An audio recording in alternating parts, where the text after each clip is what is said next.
Hey guys, welcome back to the channel. This is story about what if Kakashi uses Naruto Forbidden Scroll to goes back in time part 1. Before I start, please do support for more amazing content and comments for part 2. Do consider to subscribe my channel and share my video to your friends and check out the description as well. Let's start the video. On the border of the land of fire and the land of rivers sits a small farming village only a day's walk or so from the ocean. Due to its location, the little village is majorly isolated from the rest of the world. A small fishing village a days away being the only one to be in constant contact with them. As such, the village often seems to be untouched by time. All but the oldest homes have running water, but very few homes have the luxury of electricity. The citizens of this village are rather close-knit to the point where outsiders are not trusted and unwelcome. Shinobi doubly so. Elders still plagued by the memories of their sons and daughters being slaughtered and their houses set ablaze due to wars they had no part in. Nowadays, since the wars have passed and the world seems to be at a time of peace, children run barefoot through the dirt streets. Chasing one another in some sort of game only they understand, often dripping wet from playing in the creek that resides in the forest. The young and healthy toil away in the fields, not worried about their young getting into trouble. The children know better than to come home after the sun sets lest they face their parents' wrath. The elderly sit on verandas watching those still blessed with their youth work the earth or play without a care in the world, wrinkled faces smiling as children dart past their homes. The day there are no children running in the streets, their laughter bouncing off every surface, no hunched over figures in the fields as they complete a hard day's work, and those wizened by their years do not sit on their verandas ready to lend an ear to the troubles of the young. No, today the village's occupants are gathered to mourn the loss of one of their own. A young woman who hadn't lived in the village her whole life, having moved to the village at the young age of 18. Despite her short tenure, the village was mourning just as much as they would for someone who had lived out their whole life within the village walls. But perhaps the one who was mourning the most was the woman's 5-year-old daughter. Now without a mother and having never known her father, the little girl had no one to turn to. The village leader was planning on taking the child in, that is, until he read her mother's will and learned the identity of the child's father. It turned out that her final wish was for her daughter to live with her father. And so, with a heavy heart, the village leader took the little girl to her father, and the small village lost another member. Jai-chan, where are we going? A little girl asked the village leader as they rode on the back of a cart amongst the many bushels of produce. We're going to where your papa lives, Ran-chan, Konoha, Sato, the village leader answered. Sato had been the village leader for over 30 years.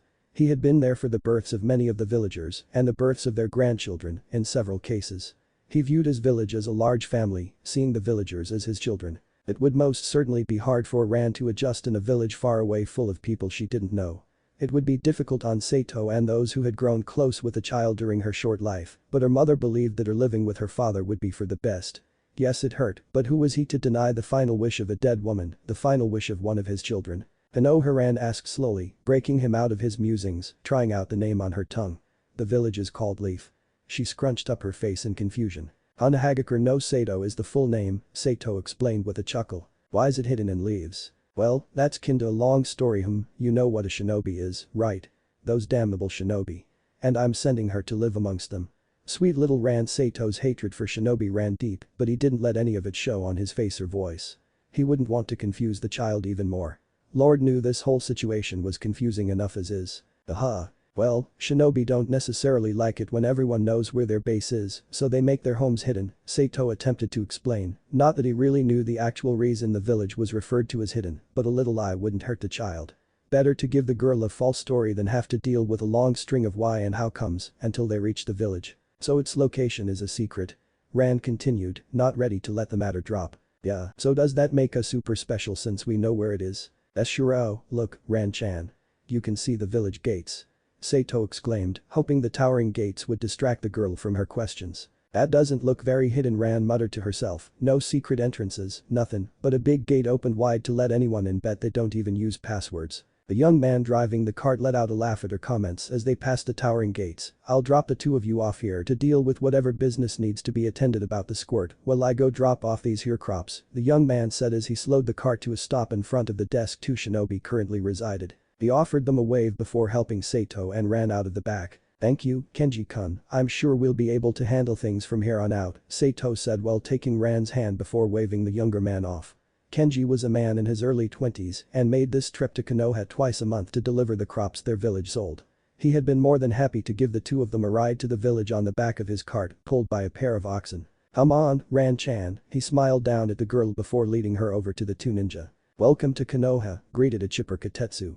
How he managed to be so chipper to the many people who visited their desk on a daily basis was beyond his partner, Izumo. "Is there something you need?"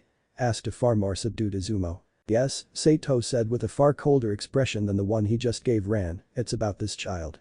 The two ninja were taken aback briefly by the old man's expression, but quickly craned their necks to look over the desk. Well, I don't know if we're currently taking in orphans," Katetsu cut off the elderly man with a nervous scratch of the back of his neck. "She isn't an orphan," Saito snapped, causing Katetsu and Izumo to flinch back slightly. "I was getting to that before you so rudely interrupted me.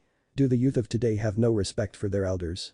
This child has far better manners than the two of you," he ranted while pinning the two with a glare. We're terribly sorry," Izumo tried to placate the man. "You were saying about the girl." Saito let out a huff before he continued, "Yes, as I was saying, she still has a father. He is supposedly one of your shinobi," spitting out the word shinobi like a swear. That got the ninja's attention. Illegitimate children of shinobi could cause Kekai Genkai and other village secrets to fall into enemy hands. Punishment for the so-called mission babies could range from fines and slaps on the wrists for those with no hereditary skills, all the way to serious demotions and even jail time for those who could pass on village secrets to their children. Most of the children were discovered by other shinobi, not brought willingly into the village like this, although. "I'll inform Tsunade-sama," Izumo said to his partner before disappearing in a swirl of leaves. "Boy. Where'd he go?" Saito exclaimed. "Do none of these people have manners? If what you say is true then this is a very serious matter. My colleague went to inform the Hokage," Katetsu explained, his joking and laid-back demeanor disappearing. Now, Saito might not have known much about shinobi and their ways, but one thing he did know was that the Hokage was the village's leader and considered the strongest within said village. His hand unconsciously tightened around Ran's as he thought of what that could mean for the child. Said child looked up at him curiously, not really understanding what was going on. The three awaited the return of the bandanaed shinobi, Ran shifting her weight from foot to foot and occasionally kicking the little pebbles that lingered on the road, Saito silently worrying and Katetsu stealing glances at Ran every so often. It wasn't long before Izumo returned with another Chunin in tow. "I'll be escorting the two of you to the Hokage Tower if you'll follow me," the newcomer stated before gesturing for Ran and Saito to follow him. The elderly man quietly pulled Ran through the streets as she looked up in wonder at the tall buildings that surrounded them. "Whose kid do you think she is?" Izumo asked his friend as they watched the trio walking farther into the village. "No idea, but she did feel vaguely familiar." Tsunade was not having a good day. It had started with an incredibly frustrating meeting with the clan heads, followed closely by a meeting with the elders that was really just them using the meeting for an excuse to nag her for some reason or another. As soon as she had returned to her office, Shizune had buried her alive in paperwork. Now there was a possible mission baby to top things off. She needed a drink. But lo and behold, Shizune had raided her stash and left her without so much as a cup. Sometimes she really hated her assistant. "Tsunade-sama," said assistant poked her head into her office, "the child and her current guardian are here." "Thank you, Shizune, send him in." "And the girl?" Damn. She hadn't thought of that. What would she do with the brat during the meeting? "I can stay with her while you meet with her guardian," Shizune offered after seeing Tsunade's contemplative expression. "That would probably be best." A few moments later a knock sounded on the hardwood of the office door and an elderly man in his late 60s, early 70s, stepped through the threshold after being given permission. Tsunade narrowed her eyes as she examined the old man. His skin was incredibly wrinkled and his hair had long since been turned white. Only a few hairs remained on his head while a bushy mustache obscured almost all of his mouth. Despite his hunched back and bones obviously weary from a life full of hard work, he didn't use a cane. No, he had far too much pride for that. "So, you're the leader of this village?" Saito asked with a cold calculating glance at Tsunade. "You could say that," she responded. "Why don't we get down to business? That girl you had with you, she's the daughter of one of my shinobi. Or so you claim," the Hokage continued, her hard eyes narrowing over her interlaced fingers that rested in front of her face. "I can assure you that this is no lie," Saito spat. "I have the late mother's will with me. Everything is explained within." Reaching into his kimono, he pulled out a folded piece of paper and unceremoniously tossed it onto the Hokage's desk. Tsunade let out a huff at the elderly man's rudeness before unfolding the will.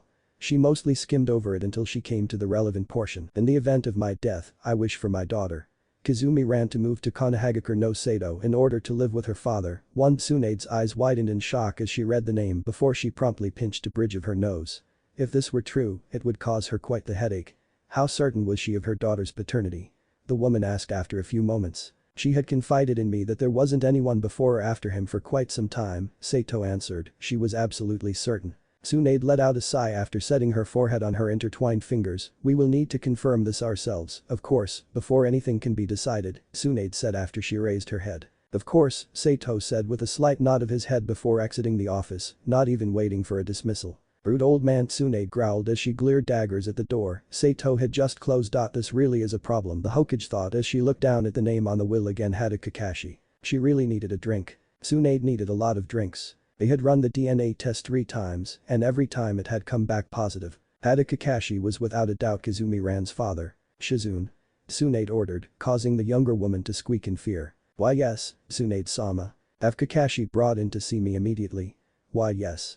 And bring me a bottle of sake. Hey, are you sure that's a good idea too? Now, Shizune. Why yes, ma'am. Now, usually, immediately in Kakashi time meant at least an hour, but when the porn-reading Jonin was confronted with a rather frazzled and terrified-looking Shizune, he really had no option but to follow behind the woman as they headed towards the Hokage Tower. Noticing the large jug of sake Shizune was carrying, Kakashi became worried for his health. Tsunade was certainly not in a good mood. He started to frantically think back to all the possible things he had done to possibly make her this mad. He couldn't remember anything, so maybe this wasn't related to him. A man could only hope. And there were those looks Shizune kept sending him when she thought he wasn't looking. That certainly couldn't be good. Tsunade-sama, I've brought Kakashi, sent Tsunade's assistant nervously said as she opened the door to her office without bothering to knock first. Another bad sign. Shizune quickly put the sake bottle on her mentor's desk before all but fleeing out the door. Oh, he was totally dead. Tsunade didn't even glance at him before broke open the sake, serving herself several dishes in quick succession. Why do you always cause me problems? She grumbled nastily between cupfuls. Tsunade-sama. Kakashi asked in what he hoped was a placating manner. Shut it. The Hokage exclaimed as she tossed the empty cup at his head. Luckily, Kakashi managed to dodge it. Now he was just hoping they would find his body. Tsunade took a few calming breaths as she massaged her temples before she said, "You've really done it this time, Kakashi." Ah, what exactly have I done? The Hokage was quiet for a few moments, seemingly gathering her thoughts. There is a small farming village on the borders of fire and river countries, close to the ocean. You would have had a mission there about 5 years ago. Kakashi scrunched up his eyebrows in confusion as he thought back. I have vague memories of such a place, but what does that have to do with this? There was a woman there, Tsunade continued, causing Kakashi's eye to widen substantially. Kazumi Hitomi. What does she have to do with this? Kakashi felt his throat going dry. Truthfully, he did not remember the woman's name, just that the two of them had had a one-night stand the night before he was to leave the village. The mission, a simple check-in, had been successful. There was no harm. He had left before she had even woken up. The townspeople had such a grudge against Shinobi that no one had let him rent a room. He was prepared to set up camp just outside of the village, but she had offered to let him spend the night in her home. She had said that she didn't hate Shinobi like most of the others, since she had only lived there for a few years. Nothing was meant to happen, but one thing led to another and well, she died 2 weeks ago, Tsunade cut through his thoughts. Ah, well that's unfortunate, but what does that have to do with me? She had a child. A daughter, to be specific. Kakashi could feel his heart stop beating in his chest. She's yours, your father, Kakashi. What, are you certain? We ran the test 3 times. Kakashi stared down at his hands, he couldn't be a father. He just couldn't. Minato-sensei was the kind of man who was supposed to be a father, not him. Hell, even Asuma would be a better father than him. He was just not the right kind of person to be raising children. Look at what had happened with his genin team. Sasuke left the village, Naruto left to train with Jiraiya, and Sakura became Tsunade's pupil. What kind of damage would he do to a child who was, what? 5? No, he would just do more damage to the poor child if he were in her life. What's going to happen to her? Kakashi asked, his voice hoarse, not noticing that his hands had started to shake. Hitomi's will states that in the event of her death that Ran should come to live with you, Tsunade said surprisingly gently before Kakashi cut her off. Ran, her name is Ran. His voice small. Yes, the village leader brought her here, said that he wouldn't deny a dead woman's final wish, and said that he wouldn't take her back. Won't take her back. He was rather adamant that being with her father would be better than remaining in a village that she holds no ties to, Tsunade said with a small sigh. Doesn't she have any other family? Apparently Hitomi was an only child whose parents died when she was young, and her grandparents died not long before Ran was born. So I'm all she has left, then. Tsunade was quiet for a moment before responding, yes. Kakashi was quiet for several minutes while he seemed to waging an internal war with himself before he said, alright. I'll do it, I'll take her in. Tsunade seemed surprised by proclamation for a few seconds before she smiled. I'm glad, she said sincerely, but the matter of your punishment still stands. That statement caused Kakashi to flinch briefly. Since you are an elite jounin, we can't just ignore this, but you are also the last member of the Haddock clan. You never expressed an interest of continuing the line, but now there is a child who has most likely inherited the clan's traits. Rand could be considered an asset to the village, even more since you are the one raising her. Tsunade paused as she contemplated a suitable punishment. First, I expect you to forfeit the equivalent to 5 A ranks as a fine, as well as completing a D rank every day for the next month. She smirked as the visible part of his face paled, and no using shadow clones or your dogs to complete them. Kakashi made a vague choking sound, but he couldn't help feeling grateful to Tsunade. She really could have made it far worse and would probably get some heat from the elders, but it opted to let him off with a slap on the wrist. I understand, Tsunade-sama. He paused for a moment before adding, thank you. Tsunade smiled genuinely before saying, would you like to meet her? Kakashi started before shakily nodding his head. This is really happening, then I'm going to be a father, he thought as Tsunade called Shizune in and told her to bring Ran in. Time seemed to slow down as Shizune left to retrieve his daughter. God, his daughter. A little girl. Oh man, what was he getting himself into? He had no idea how to raise a little girl. Maybe a little boy, but definitely not a little girl. He was snapped out of his musings as the door clicked open and he was suddenly staring at eyes so much like his own. She was looking up at him curiously, a slight frown set in her round face. She barely came up to his hips and had incredibly thick hair the color of rose gold that came down to her shoulders. Adorned in a short sleeveless white yukata that mostly covered her rolled up blue shorts, showing that the underside of the fabric was white. A spring green sash was tied in a loose bow on her side, the loose parts of the bow hanging down past her mid-thigh. Who are you? Ran asked, half hiding behind Shizune. As soon as she opened her mouth, Kakashi spotted the 4 very prominent canine teeth all members of the Haddock clan possessed. This is your father, Ran-chan, Shizune thankfully answered the girl.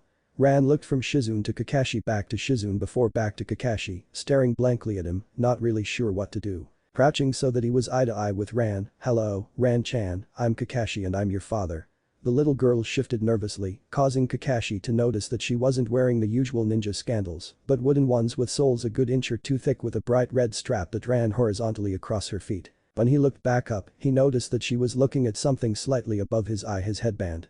She slowly reached up a hand and touched the metal before flinching back at the coolness of it. What's it mean?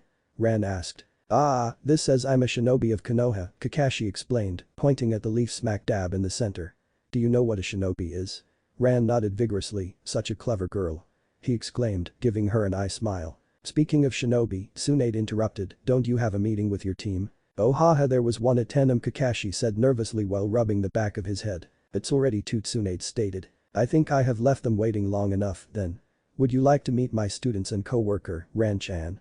Hoping to avoid Tsunade's wrath over his tardiness by bringing her attention to the child in the room. She wouldn't punch him through a wall with a child present, much less his daughter, right? Said daughter turned to Shizune and said, my backpack. Oh, I'm sure you're tired of carrying that around, right? I'm sure we can get delivered to Kakashi-san's apartment. Shizune reassured the girl with a bright smile. Now, you really should go meet your team, Kakashi-san. She scolded as she herded the 2 out of the office. The walk to training ground 7 was a quiet affair. Kakashi held Icha tactics to his face while he subtly observed the little girl who was his daughter. God, that felt so strange to think. Him, a father Obito must be laughing incredibly hard in the afterlife. Minato-sensei and Rin would probably be happy for him, but Obito was definitely laughing. And there was his father, what would he think of all this? Would he play the doting grandfather and spoil her rotten? Would he be proud of Kakashi? Most likely not, a child born of a one-night stand and on a mission no less. To make matters worse, he wasn't there for the first 5 years of her life, only meeting her because her mother had died. He glanced down at Ran, noticing how she was close enough to him to not get separated or lost, but not close enough for him to touch her. Rather cautious, Kakashi thought, not really sure if it was a good or bad thing. What have I gotten myself into, Minato-sensei, he thought as he turned to gaze at the Hokage monument. His daughter turned to stare at him with an unwavering gaze. Yes? He asked with a slight incline of his head. Ran only shook her head before running ahead a bit, despite not knowing where they were going, and Kakashi couldn't help but heave a sigh. It appeared that this was going to take some time. Fortunately for them, more for Kakashi than Ran, the pair didn't run into anyone he knew. But that might have more to do with the fact that he took more back roads than usual, but whatever.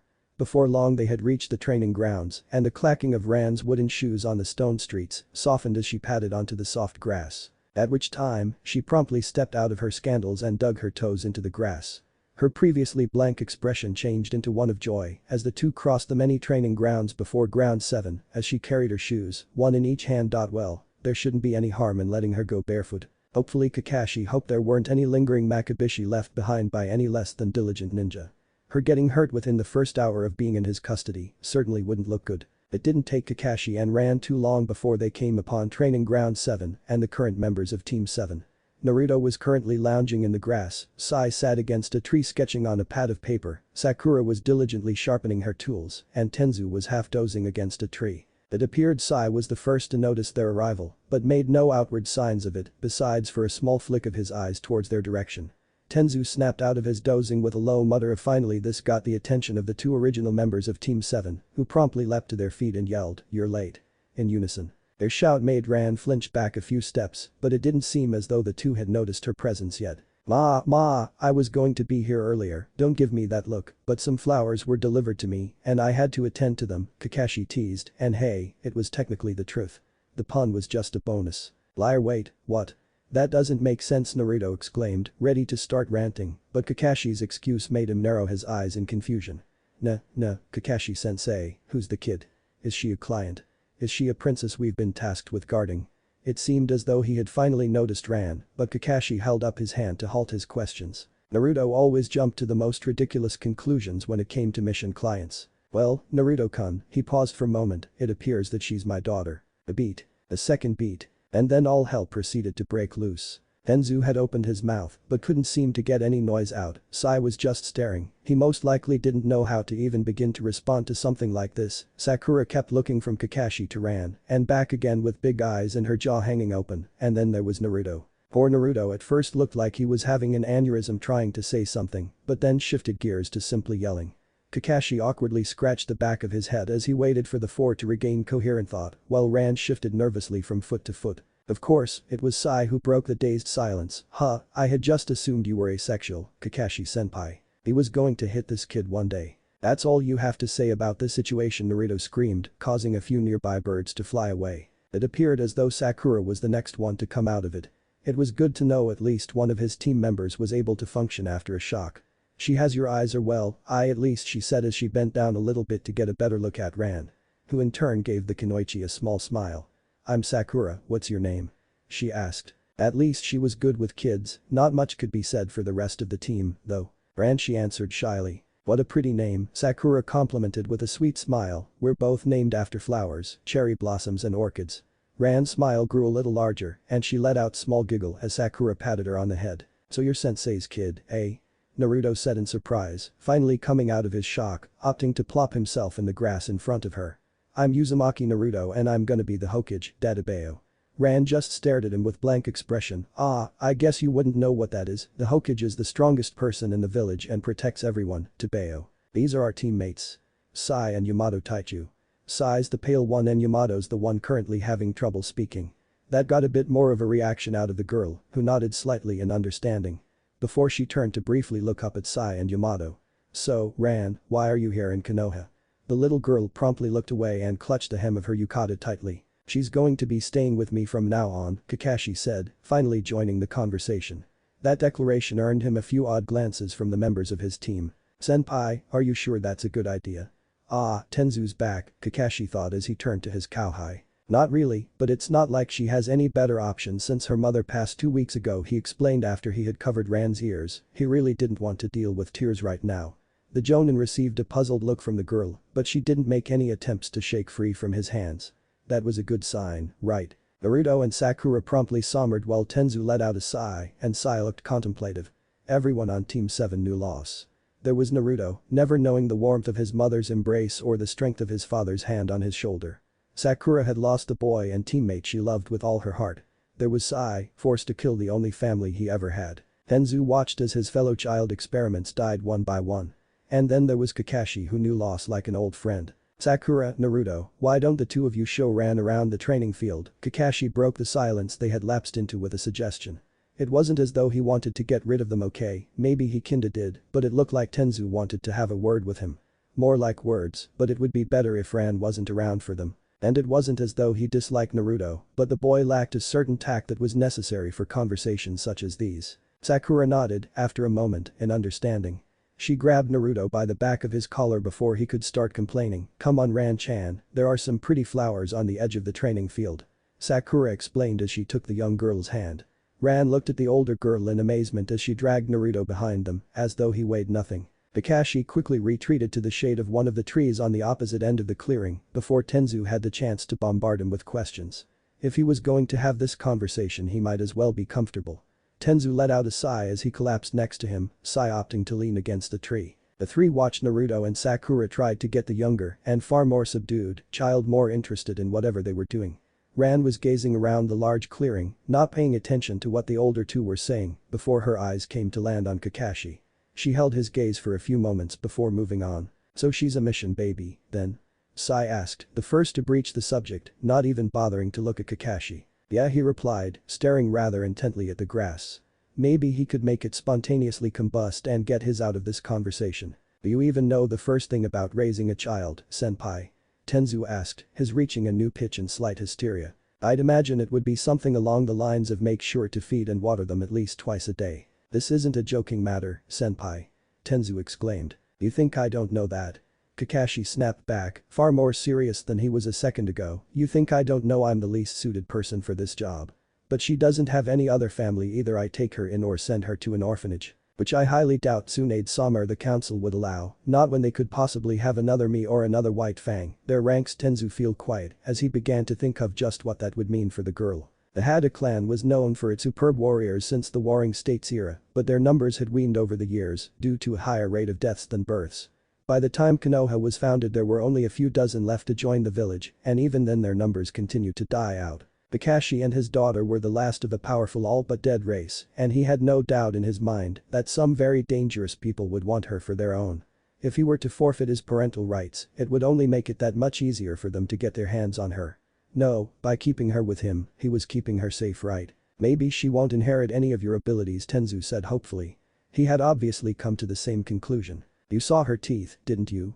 It's only a matter of time before her sense of smell begins to enhance, if it hasn't already." Kakashi dropped his head into his hands before looking back over to where his students and daughter were currently playing some sort of starting and stopping game. For what felt like the 100th time that day Kakashi wondered what he had gotten himself into. Eventually, Naruto, Sakura and Ran wandered back over to the tree that the older members of the team were residing. Ran still hadn't said much, but she seemed to be far more comfortable around Naruto and Sakura. Even more so with the latter.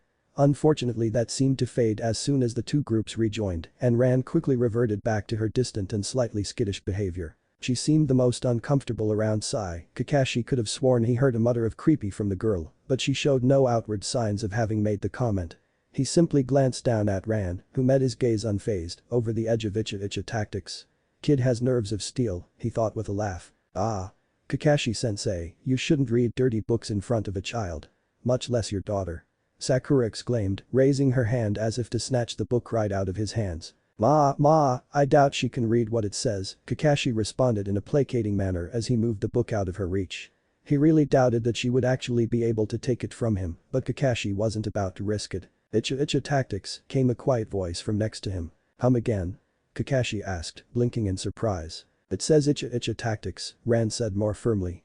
Sakura promptly gave him a pointed look after her admission. Letting out a sigh, Kakashi stored away his beloved book for later or when Sakura wasn't around to scold him about it.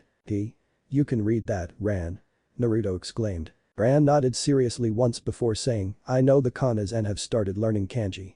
I already know 100. She puffed out her chest in pride of her achievements. "Oh wow. Would you start learning them so early?" "We didn't start learning kanji until halfway through our first year at the academy," Naruto said, thinking back to the squiggly lines Iruka-sensei wrote on the board and then were forced to learn. He shuddered at the memory. Japanese never was his best subject. Ran's chest deflated at Naruto's question and she started to scuff her feet in the grass, not meeting his gaze. "Mama was a calligrapher and she said it was important to learn them as soon as possible so I could write with her," and stuffed tears started to gather at the corners of her eyes and she let out a sniffle. Tenzu promptly took several steps back from the girl as though she were a ticking time bomb and Kakashi was sorely tempted to join him. Handling crying children certainly wasn't his forte. Luckily, Team 7 came with two members who weren't emotionally stunted in some way, shape or form, but they weren't much better at handling a crying child. Naruto made a noise between a shout and a cry as he frantically waved his arms as Sakura desperately looked for something to distract the child with. Sai just watched. He found this whole situation fascinating. Ran, I bet you're hungry, right? Naruto nervously asked, hoping to distract her too. She replied, her voice a little shaky. Well, how about we get some ramen then?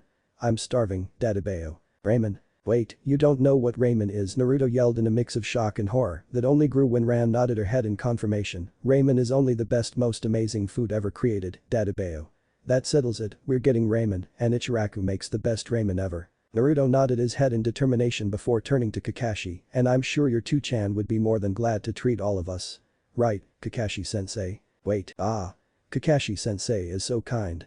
Sakura proclaimed. Senpai truly cares for his teammates, Tenzu added with a nod. Wait.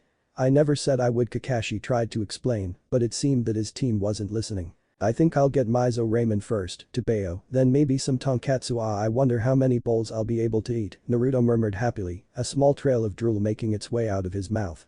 What are you going to get, Sakura-chan? Sigh. I was thinking of getting some pork ramen, Sakura said as she took Ran's hand, and the group started to make their way towards the ramen stand without Kakashi. I was thinking of getting Shio ramen, Sai added to the conversation. I said wait. Kakashi ran after the group, internally crying over his poor wallet. Jai-chan. We have a ramen emergency on our hands. Naruto yelled as he collided with the counter of Ichiraku. This tiny child has never had ramen before, Dadabeo. He then proceeded to lift Ran above the counter so Tucci would be able to see her. We need your best ramen, stat. Don't you think you're over-exaggerating, Naruto? How big a deal can her first time eating ramen be? Sakura asked as she removed Ran from his grip and promptly sat her on one of the stools. How can you say that, Sakura-chan? Your first taste of ramen determines how you will view ramen for the rest of your life. It has to be perfect, Dadabeo. Just look at Tuchijai-chan. Naruto pointed one very enthusiastic finger at the owner of the ramen stand, who was currently surrounded by a very serious and determined aura. Leave it to me, Naruto, Tucci said with a cool guy thumbs up and eye twinkle before he turned back to the kitchen. I suddenly feel as though I am very out of my depth here, Sakura muttered into the palm of her hand. Team 7+1 quickly sat down and placed their orders while Ran sat on Sakura's lap so she would be able to see over the counter. Seems as though Ran has gotten rather attached to her, Kakashi thought as he glanced at the pair. He wasn't sure how it felt about it though. It made sense that Ran liked her. Sakura had a lot of motherly qualities when her temper wasn't flaring or she was punching holes in the ground. But why does Ran seem so much more comfortable and open with Naruto and Sakura? Is it because they are closer in age? Kakashi mentally sighed as he dismissed the thought, he was probably just overthinking it. Here you go. One bowl that's perfect for the first time trying ramen. Tucci exclaimed as he set a bowl in front of Ran and Sakura. Naruto watched very closely as the latter helped the former take a bite, his own ramen currently being ignored. Well, whatcha think? Naruto asked excitedly as Ran chewed and swallowed. It's good, can I have some more? Ran asked Sakura, who was more than happy to oblige. Naruto let out a cheer and began rattling off the many different kinds of ramen to Ran as he attacked his own bowl. Kakashi took advantage of his team's current distraction to quickly eat his own ramen in peace before looking down at his daughter who was seated next to him. He watched as Sakura helped her eat, all the while wondering if he should be the one helping her. It wasn't as though he had a lot of experience to lean on with his own father. Tsukumo was incredibly dedicated to his son, but Kakashi had been a rather independent child. Having already graduated the academy at Ran's age, it wasn't like he could use himself as a guide for how a regular 5-year-old acted, and a little girl at that. Kakashi knew he was way out of his depth here and he was very tempted to bang his head against the table in frustration. Unfortunately he still had that small sliver left of his dignity and he wanted to preserve it. Give him an S-ranked mission and he had no problems. Suicide mission. He had survived so many of those that he didn't even blink an eye at the title anymore. Kakashi had led Anbu missions like most Chunin led regular missions, but put him in charge of a bunch of children. That's where he struggled. Training a bunch of genin fresh out of the academy was hard enough, but a little kid was going to be so much more difficult. At least his cute little genin only relied on him for the ninja aspect of their lives, but Ran was going to be relying on him for everything. Food, shelter, care and affection, life advice, teaching her the way the world works, friends, and possibly boys. Kakashi truly hoped she would go to someone else when that time came. This teeny tiny human would be relying on him from that point on to raise her into a proper adult, and Kakashi was sorely tempted to make a break for the hills. At least he had the option of failing genin. At least the day is nearly over, how much worse can it get? A small tug on his sleeve brought him out of his thoughts, and he realized that the current subject of his internal screaming was trying to get his attention. Yes. Nah, it's getting late, Ran said pointing at the setting sun. When is Jai-chan coming to get me? I want to go home. Fate was never one to shy away from a challenge, and suddenly Kakashi wasn't feeling so attached to that sliver of his dignity anymore. No one knew how to respond to Ran's question. Even if they did, who would want to be the to explain just what was going on to the girl? Certainly not Yamato, who promptly disappeared in cloud of smoke without so much of a word. Sai quickly followed his lead and was gone in the blink of an eye. Traitors, Kakashi mentally grumbled at them. Maybe he could sneak away as well and leave this to Naruto and Sakura. The latter, seemingly reading his mind, shot him a look that promised large amounts of pain if he followed that train of thought. Ran hadn't looked away from him, waiting expectantly for an answer. Ah well Ran, you're going to stay with me from now on here in the village. So Jai-chan isn't coming to get me? No, Kakashi said with a slight wince. Ran fell quiet as she thought about what that meant for her. Does he not want me anymore? Kakashi full on winced at that. How the hell was he supposed to respond to that? I'm sure he still wants you, but your mother wanted you to live with me and he didn't want to go against her wishes, was the best he was able to come up with after a few moments. Why do kids always have to ask the hardest questions? Ran really didn't seem to have much of a reaction to his explanation, most likely not believing him. Kakashi let out a sigh as he ruffled his hair. Now what? Should he bring her to his apartment? The Jonin was pretty sure he had an old ratty futon stored in the closet, but that was the least of his worries. He could tell with one glance that Ran was covered in dirt and dust from her trip to the village. She would need a bath, and it was rather unlikely she would let him give her one. Not that he would be anywhere near comfortable bathing her. Maybe Sakura would be willing to. Well, it's getting late, we should head home. Kakashi for once actually paid for himself and Ran, but Naruto or Sakura was going to have to cover Sai and Tenzu's. It'd probably end up being Naruto, knowing their female teammate. Ran looked from him and back up to Sakura before she jumped down from the older girl's lap. Can you come with us? She asked Sakura and Naruto with big eyes and small tug on the girl's hand. Sakura looked like she was trying to find a way to politely refuse that the little girl would understand. Can they come too? Ran turned to Kakashi and belatedly asked with those big sad eyes. It wouldn't hurt to have them tag along. I guess they can stay for a while, he sighed. Hell yeah. Party at Sensei's house. Naruto exclaimed as he jumped up from his seat. Idiot, it's not going like that, Sakura scolded. Boy, someone needs to pay, Tucci said holding up a bill. Damn that Sai and Yamato Taichu sticking us with their bill. Nah, Sakura-chan, do you wanna split it? But when Naruto looked back at Sakura, she was already turning the corner at the end of the street. Kakashi was leading the way to his apartment with Ran in tow. Saw Sakura-chan, Naruto cried before he dejectedly took out his wallet to pay. Kakashi's apartment was in one of the many buildings Konoha had that offered low rent costs to active shinobi. He had lived in the same apartment since he was 17, and despite having more than enough money to get a better place, Kakashi was far too lazy to move out. And all he really needed was a place to sleep every once in a while and a place to store his books. His apartment was situated on the third floor of the 5-story complex. It was a single bed and bath with a small living area with an attached kitchenette. There was a small dining table with 2 chairs in the kitchen, while the living area sported a low table and cushions. A small TV sat on a wooden stand next to a bookshelf filled books ranging a myriad of subjects, but most related to shinobi in some way or another. There was a distinct lack of the Icha Icha series though. Kakashi kept those on the bookshelf in his room. So this is your house, sensei, Naruto said as he promptly made himself at home on one of the cushions. You have more books than I would have thought, you know.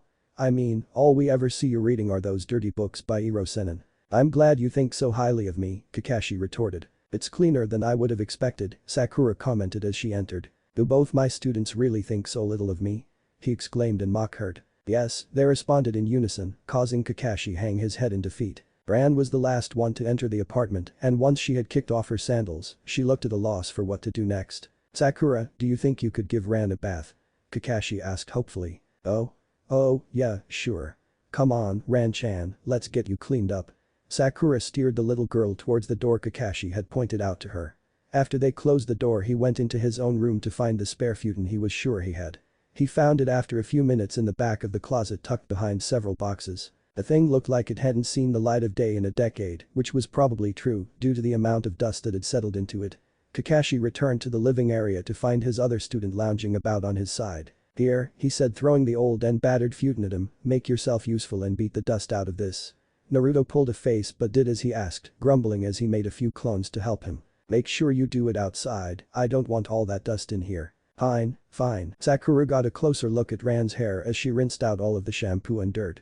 What she originally had thought to be a rose color close to her own actually turned out to be more of a pink tinted white. Huh, looks like she inherited more than just the texture of sensei's hair, she thought as she did one last run through of her incredibly thick hair to make sure there wasn't any lingering shampoo. There. All clean. Do you want to sit in the bath while I wash? Sakura asked the girl and helped her into the deep tub after she nodded her head. The older girl quickly set to work washing herself and her hair, ignoring how weird it felt to be using her sensei's shampoo. It seemed to be some sort of special scent eliminating shampoo, not the type Sakura would usually use, but she didn't mind too much. It wasn't too long before the older girl joined Ran in the tub. The two sat in silence for a short while before Ran worked up the courage to speak. "Nah, what's he like?" she asked. "Boo. Sensei." Ran confirmed with a serious nod. Well, he's always late and he makes awful excuses, super lazy, irresponsible, always making others pay for his food, even when he'd say he'd pay. And he's always reading those dirty books when he's supposed to be doing something important. He doesn't listen when he's told he needs to stay in the hospital, and then he shows up again because he didn't listen, and now I need to redo all his stitches because he was too stubborn to listen to the professionals. Nuo, he thinks he's so tough. The great Sharingan no Kakashi doesn't need hospitals, no, he's just too damn good for them, Shanaro. Sakura started off relatively calm, but as she went on her voice started to rise in level, and before she knew it she was yelling. Angry hand gestures included. When Sakura finally looked back at Ran, she found the poor girl looking considerably paler and quite shocked and concerned. "Eh?" Ran-chan, Sakura called softly as she started to sweat. Maybe she had gone a little overboard. Ran briefly looked up at the older girl before looking back down at the water, apparently going into shock when she started to shake a little. "Ah. Don't worry, Ran-chan. Kakashi-sensei has a lot of good traits. Let's see. Oh. He really does care for his teammates, despite how he may act, he's willing to sacrifice himself to protect them. And I'm sure he has a lot more good qualities, even if I can't think of them right now." Sakura nervously rambled before putting a comforting hand on her shoulder. It didn't seem to help much as the poor girl was still looking at the water in shock. Out in the living area, Kakashi currently had his head against the low table, occasionally letting out a groan when Sakura hit a sore spot. "Damn the thin walls in this place." "She's right, you know," Naruto added as he sipped some tea, apparently having left his clones to finish beating the futon. Kakashi was sorely tempted to kick him out of his apartment. Literally. While Sakura and Ran were in the bath, a Chunin from the Hokage's office came and dropped off Ran's backpack. Which turned out to be a very good thing since there were a clean pair of pajamas inside. Kakashi had dropped off her dirty clothes in one of the washing machines on the roof, but they would be washing for a while and then line drying on top of that. Along with the frog-patterned pajamas, Kakashi and Naruto found what looked like an industrial-strength hairbrush, a rather beat-up-looking stuffed turtle, a toothbrush, and a framed picture. It showed a beautiful woman with long straight hair, several shades darker than Ran's, held back by a bandana with ink splattered across her face. She appeared to be laughing at something out of the frame. "Is that Ran's mother?" Naruto asked as he looked at the picture. "She's really pretty." "I think that's her," Kakashi responded as he rubbed his temples. "What do you mean, you think?" Naruto nearly yelled in disgust, but Kakashi was quick to quiet him. That was definitely not something he wanted Ran to hear. "You don't even remember what the lady who had your kid looked like?" Kakashi winced at the accusation, majorly because it was true. "It's not exactly as though we spent a lot of time together." "Look, we only spent one night together." This was getting a bit too personal for Kakashi's liking, but he knew Naruto would get it out of him one way or another. And it would be better if he heard it from him and not from the rumor mills. "I had no idea Ran even existed until today, and I remember very little about her mother, alright." Naruto fell quiet as he looked at the picture before asking, "Why do you think she didn't tell you she had your baby? Maybe she had a better understanding of shinobi politics?" "I have no idea, Naruto." "What do you mean, shinobi politics?" His brows crunching up in confusion. Kakashi opened his mouth to explain, but quickly shut it when Sakura and Ran came out of the bathroom with both of their hair a mess. "Sensei, why don't you have a hairbrush?" Sakura asked with her hands on her hips. Ran had a towel draped around her shoulders to keep her pajama shirt from getting soaked by her still wet hair. "I've never really needed one before, but it looks like you're in luck, though." "Seems Ran brought one with her," Kakashi explained as he held up the brush. Sakura looked like she was going to say something, but ended up just shaking her head before taking the brush. The older girl crouched behind Ran before attacking her hair with a towel.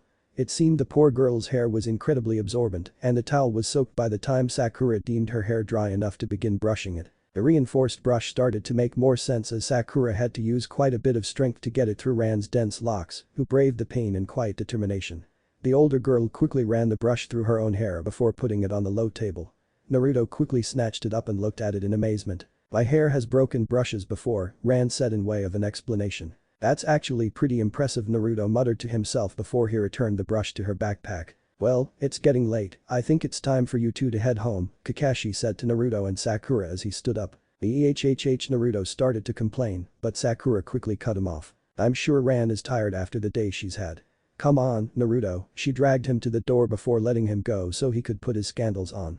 We'll see you tomorrow, Kakashi-sensei, Ran-chan. Later, sensei, Naruto said with a lazy wave, Ran. The little girl returning their waves. Yeah, tomorrow, Kakashi said before dropping to a whisper, and thanks for your help today. The two weren't sure if they had really heard him say the last part before he promptly closed the door in their faces. Rude.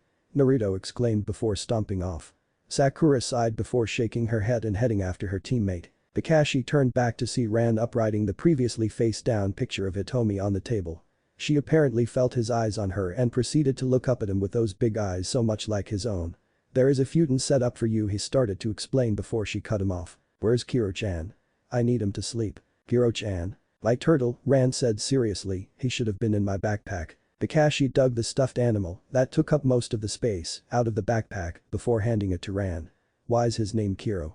That's the sound frogs make. Because he was raised by frogs, Ran stated like that was obvious. Of course. Now that Ran had her turtle, she quietly followed Kakashi into what would now be their shared bedroom. An old, patched more than a few times, rather beat-up futon sat between Kakashi's bed and desk. He was pretty sure the thing had seen the last two ninja wars. We'll get a better one tomorrow, he reassured Ran. But it seemed as though she didn't mind and quickly crawled under the quilt. She laid staring up at him expectantly, but Kakashi had no idea what she wanted. Well, good night, he said a tad awkwardly before he turned off the light and closed the door behind him. Ran had looked a little disappointed when he left without doing whatever it was that she wanted, but he just shrugged it off. Good night, Kiro-chan mama, Ran whispered to the turtle before clutching it tightly to her chest and rolling over. In the other room, Kakashi smacked his forehead against the table. Kakashi was a ninja. It was the one thing he was good at. Sneaking around and moving without a sound was kin to his thing. So when he went to bed several hours later, he did it without a sound and was very confident he did it without waking the room's other occupant. One glance confirmed this as Ran currently had her face buried in her stuffed turtle as she slept. Kakashi. 1. World. 479,675. It was a start. As an elite jonin, it was a given that Kakashi never slept all that deeply and was quickly brought out of his sleep by a sniffle. A little hiccup followed. Ran was crying. Glancing over at the girl, Kakashi saw that she still had her face buried in Kiro-chan as her small shoulders shook. Poor Kakashi had no idea what he should do. Comfort her? She didn't seem to trust him enough for that to be effective. Tell her to be quiet. He wasn't that cruel. Scream internally. Already on it. It seemed as though Ran was trying her best to hide her crying, so Kakashi decided it would be best to pretend to still be asleep. Eventually Ran's sniffles quieted and her hiccups became more spaced out, and before long she was back asleep. Kakashi let out a sigh and was about to try to fall asleep again when he heard Ran murmur, "Mama, please come back," in her sleep. Kakashi groaned and proceeded to give up on sleep. It appeared he had indeed fallen asleep at some point. Because he was woken by Ran climbing out of her futon. Living in the country must have really worn off on the girl, Kakashi thought as he watched the sun breaking over the horizon. The kid rose with the sun. He could feel her eyes on him as he continued to feign sleep for several moments before she shuffled closer. Ran seemed to be debating whether or not to wake him up, but decided against it before shuffling over to the door and slipped out quietly. Kakashi listened closely as she wandered about his apartment. Ran opened several doors before she found the one she was apparently looking for, the bathroom, and it wasn't long before she was exploring again. Kakashi wasn't too worried, anything that she shouldn't see was properly hidden in his room, and he was almost certain there weren't any live traps in the rest of the apartment almost. Ran wasn't finding anything all that interesting in this house.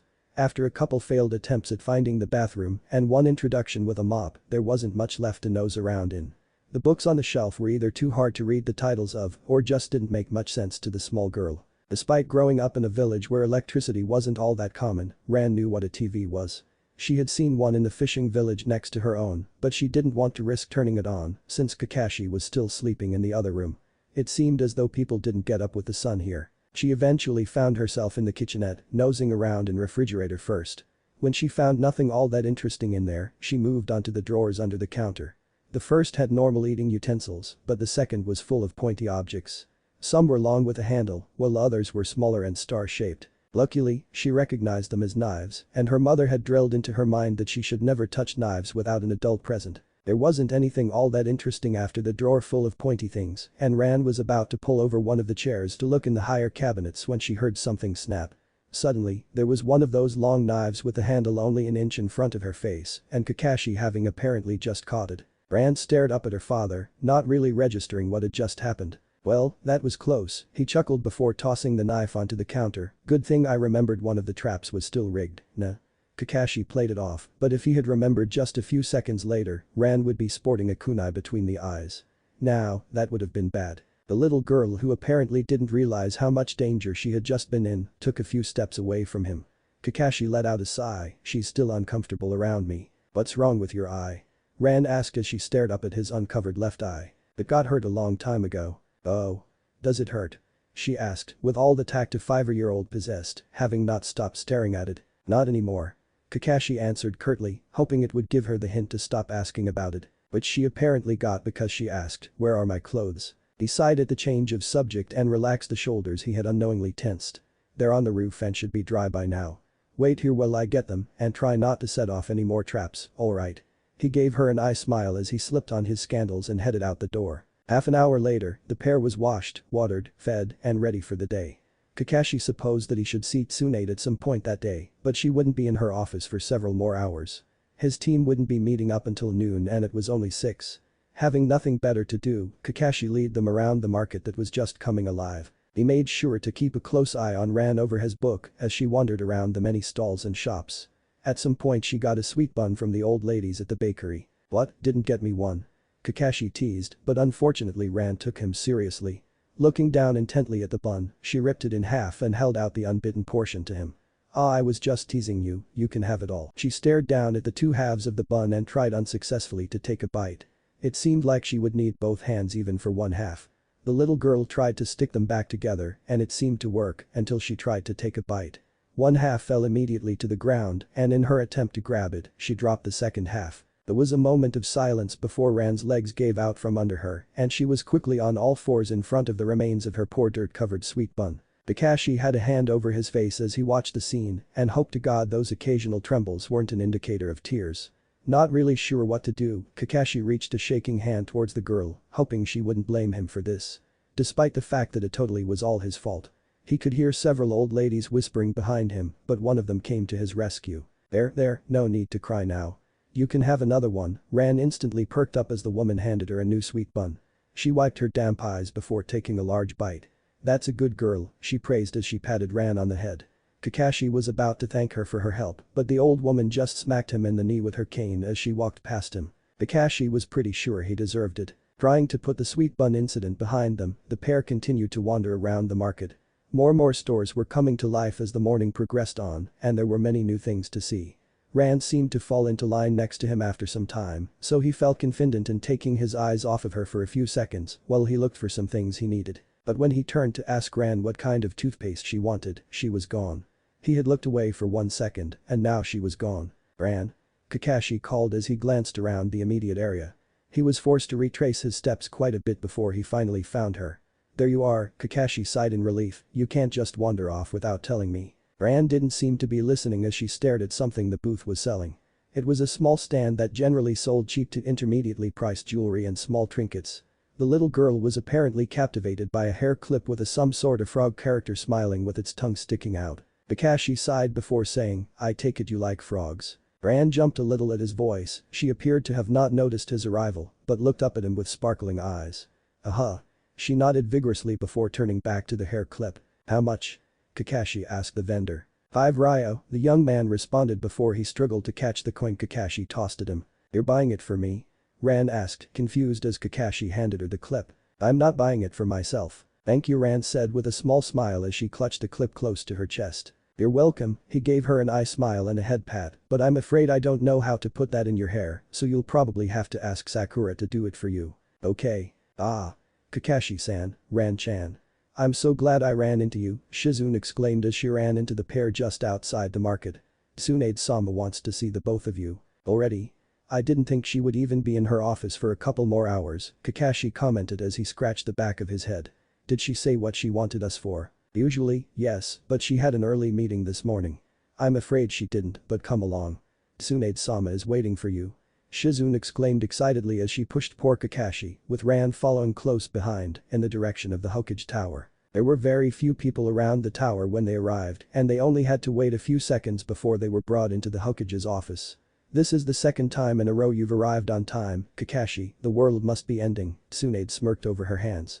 Taunton ran happily from Tsunade's side over to Shizune, begging to be picked up, which the woman was more than happy to do. Ran stared at the piglet with wide amazed eyes and a slack jaw. "You have a very diligent assistant, Tsunade-sama," Kakashi replied nervously as he scratched the back of his neck. Shizune smiled at him from behind her mentor. "That she is, but that isn't what I called you here to talk about today. Shizune, please take Ran back to the waiting room." "Of course, Tsunade-sama. Come on, Ran-chan, I can introduce you to Taunton there." Shizune hadn't let the little girl's apparent amazement at the pig slip past her. Ran looked genuinely excited to meet the little pig and quickly left the office with Shizune and Taunton. Tsunade waited for a few moments before continuing, "I would like Ran to undergo a standard physical examination since she's going to be living here from now on. Just want to make sure everything is working the way it should be and that she is up to date on all her vaccinations." Tsunade held up her hand when it looked like Kakashi was about to object. "Shizune will be the performing the examination and she knows to be discreet about the situation." "That would be acceptable," he agreed once he thought it over. "I would like to keep her off of Danzo-sama's radar for as long as possible." "That's understandable. Lord knows how much trouble he has given the clans over the years, just don't expect him to stay in the dark for long." "Of course, Tsunade-sama." Out in the waiting area, Taunton was absolutely loving the attention Ran was giving her. The little pig was laying on her back as Ran ravished her belly with rubs. Shizune laughed at the happy sounds the pig started making when the pink-haired girl hit her favorite spot, and it wasn't long before Taunton became putty in her hands. "Keep that up and you may just become her new favorite person." Shizune laughed, but instantly sombered up when the office door opened. "Looks like you made a friend," Kakashi commented after he glanced down at the nearly asleep pig. "Ran, you'll be going with Shizune-sama for a checkup. Don't give her too much trouble, alright?" Ran nodded before turning back to Shizune. "Can Taunton come too?" "Of course, I'm going to need my assistant." She responded as she tried to rouse said assistant, but she seemed to be dead to the world. "Oh well, if you'll follow me, Ran-chan." "Oh, and Kakashi," Tsunade called sadistically from within the office, causing the Jonin to flinch, "I believe you have a D rank to attend to." "Congratulations, Ran-chan, you are in perfect health." Shizune announced as Taunton brought a jar of suckers over. "What flavor would you like?" "For being such a good patient." "Watermelon, please." "One watermelon coming up." Ran popped the sucker into her mouth happily before she remembered something. Shizune-chan, can you put this in my hair for me?" she asked after digging the frog hair clip out of her pocket. Oh, of course." Shizune took the clip and easily clipped some of the girl's dense bangs off to the side. "Did Kakashi-san buy it for you?" Ran nodded her head once in confirmation. "That was nice of him. Let's go see if he's in the waiting room, okay?" The pair, plus Taunton, did indeed find the Jonin lounging in one of the chairs while reading his beloved smut. "Was your D rank successful, Kakashi-san?" Shizune asked as she tried to hide a smirk. Yes it was. "Everything good on your end?" "Ran-chan is the picture of perfect health. You can get my report from Tsunade-sama tomorrow." "That's good," he said as he stood and stretched. "We've still got some time before we have to meet the rest of the team. We should probably run some errands until then." Kakashi thanked Shizune before leading Ran out of the hospital and into the shopping district. Their first stop was a futon store where, after looking at several child-sized futons, Ran decided on one with cartoon ducks printed on the quilt. The salesman promised that it would be delivered by the end of the day, and the pair moved on to their next destination. Kakashi bought things like soap, toothpaste, kid-friendly shampoo, and other assorted items from a convenience store. The clerk recommended child vitamins and wished him luck after purchasing them. Odd, Kakashi thought as they exited the store. "Kakashi-sensei?" A familiar voice called, "Where have you been? We were supposed to meet at 9. Kakashi turned to face a rather miffed-looking Naruto. "We were? I thought we weren't meeting until noon," he said apparently unfazed. It was only 12:30, not nearly late enough for them to come looking for him. "No. Why do you even set a schedule if you aren't even going to keep to it, Databeo?" Ran tuned out as Naruto yelled at his clinically late sensei and turned her attention to a far more interesting-looking bug scurrying underfoot. Taking a quick look at the pair, she deemed they would be a while and wouldn't notice if she slipped away for a few seconds. The little girl followed steadily behind the fleeing bug and upon closer inspection, she realized it was a species common to the Fire Country but with different coloring than what she was used to. Most of the beetles back home were different shades of green, but this one had a solid red shell. Ran tried to catch it so she could ask Naruto about it, but seemingly sensing her intentions, the bug took flight. "Wait. I promise to let you go right away. Please come back. Ran exclaimed as she darted after the fleeing insect. Ran was fast, but the beetle was faster, and it wasn't long before it flew out of sight. Oh well, she sighed as she started to head back to where she left Kakashi and Naruto, but something made her stop in her tracks. She had just caught a whiff, but she definitely recognized that smell. Focusing on the smell and taking a few more sniffs, and Ran realized that it was the tobacco the village leader would smoke in his pipe. Jai-chan. Ran cried out and took off in the direction the smell was coming from. The smell slowly got stronger and stronger, and it wasn't long before she was right behind the source of the smell. Ran wasted no time and promptly crashed into what she thought was Sato's backside, but if she had looked a little closer, she would have noticed a certain green flak jacket. Asuma decided that he would treat his team to an early lunch after how hard they half-worked during morning practice. Even Shikamaru did more than he usually did. He puffed on one of his cigarettes as they made their way towards the BBQ place they frequented. It was a beautiful day, the sun was shining, birds were singing, Ino wasn't scolding either of her teammates, truly a perfect day. That is, until he was hit by a tiny missile. Oof. Asuma exclaimed as the missile nearly knocked him over. Nearly. He was a ninja, after all. He was faced with a small head of thick pink hair when he twisted to look at just what was clinging to his backside. Jai-chan. The missile, which was apparently a young child, cried. Asuma-sensei. Ino yelped. Kid, I think you have the wrong person, Asuma attempted to explain. The girl proceeded to look up at him, and her eyes that he swore he recognized, grew in shock and then what looked like betrayal. But you smell just like him, she stuttered out as she unlatched from him, tears gathering in her eyes. Asuma let out a sigh and scratched the back of his head before crouching down to her level and saying, are you sure you haven't just gotten the scents mixed up?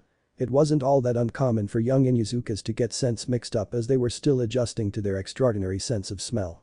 The kid probably had some relation to them and had yet to memorize certain scents yet. The girl sniffed him a few times before she managed to get out, why you really aren't Jai-chan. Asuma let out a sigh as the situation seemed to be resolved, but then the kid let out an open-mouthed wail and broke down in tears.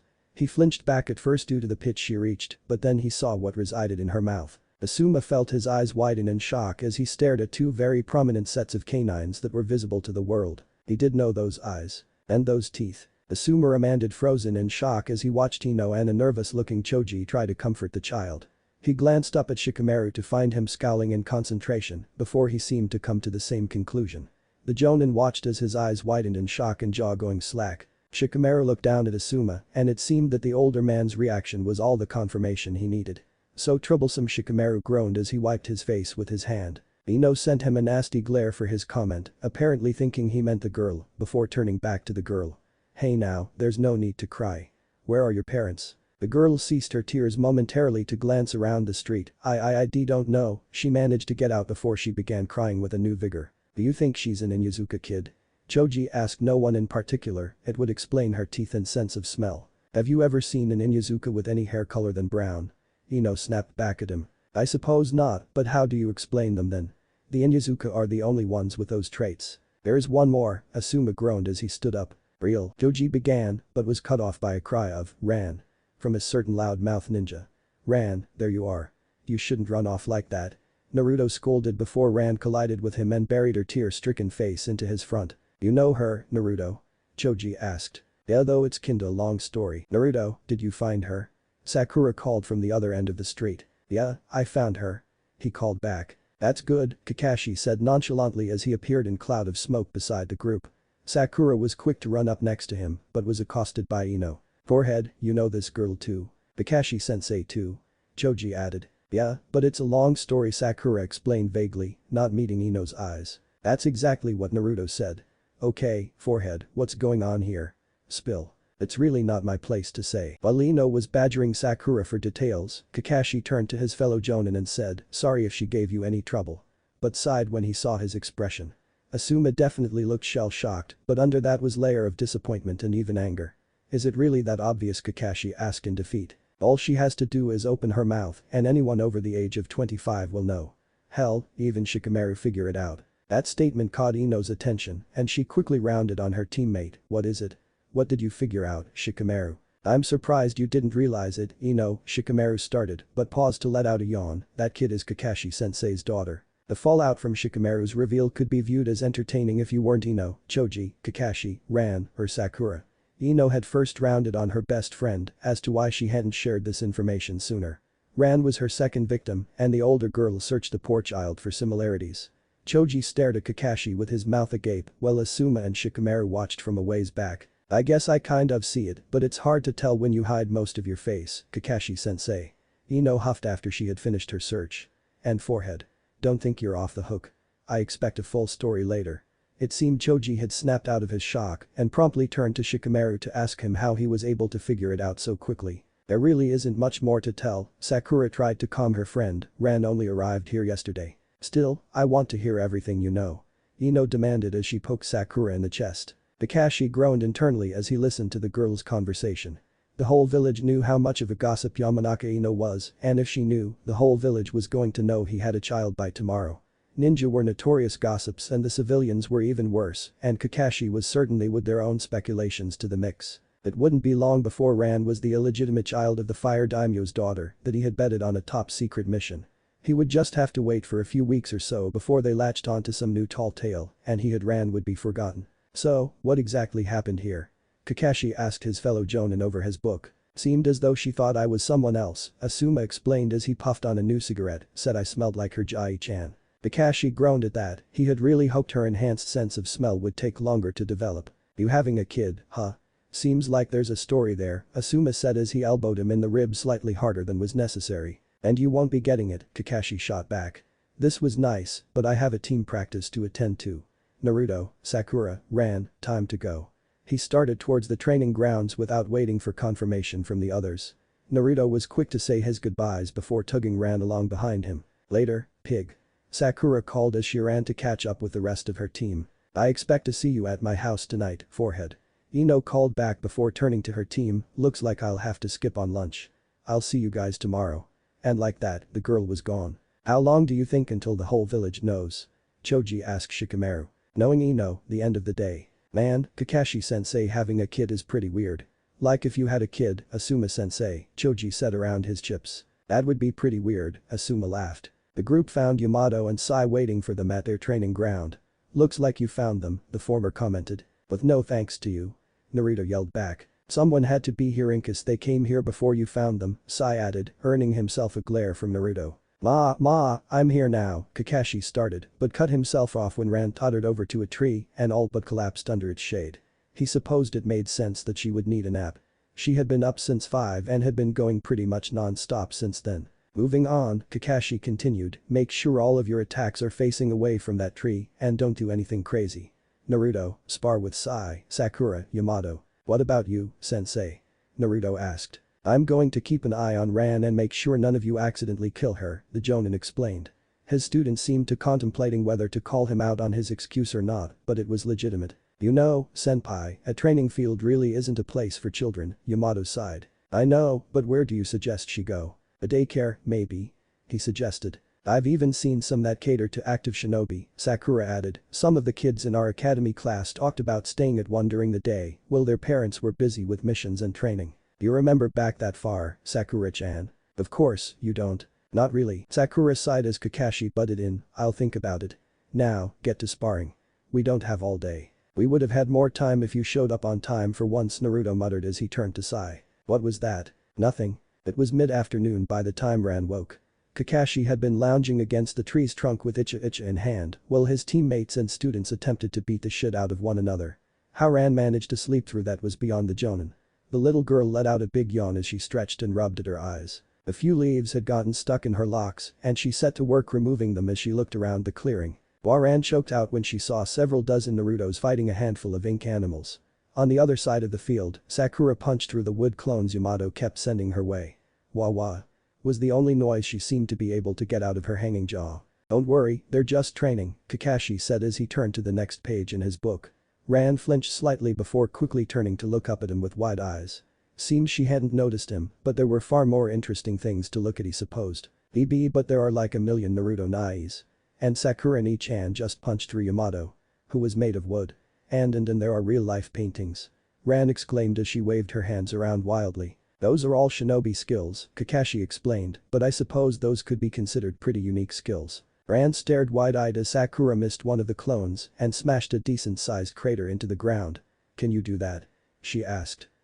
Monster strength is more Tsunade-sama and Sakura's thing. So you can't. No, I can't. What about that?